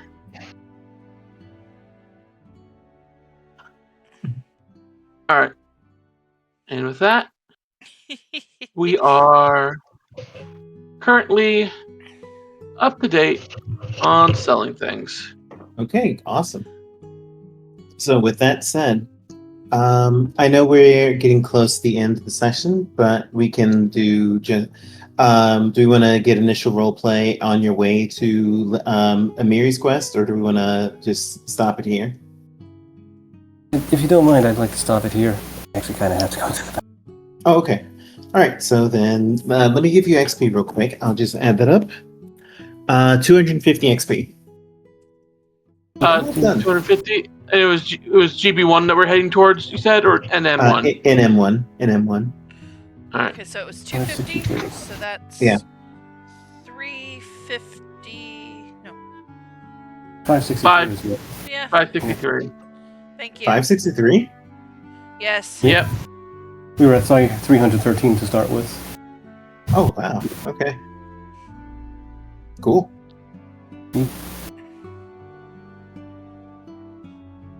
All right. So then, you have their XP. Everybody gains a hero point, and let's go ahead and you want to close it out then? Yeah, give me just 1 second. Alrighty, everybody. We'll see you next time. I'm not going to say next week, just next time. Hopefully next week, though.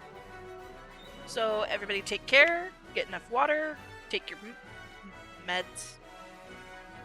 Take your damn vitamins. I actually tried to say vitamins and prescriptions at the same time. And Chris get plenty of Grippermans. sleep. Yeah. Yes, I got her. Got him. Get him! Vital. All right, take care, everybody. Bye. Good night. Here now.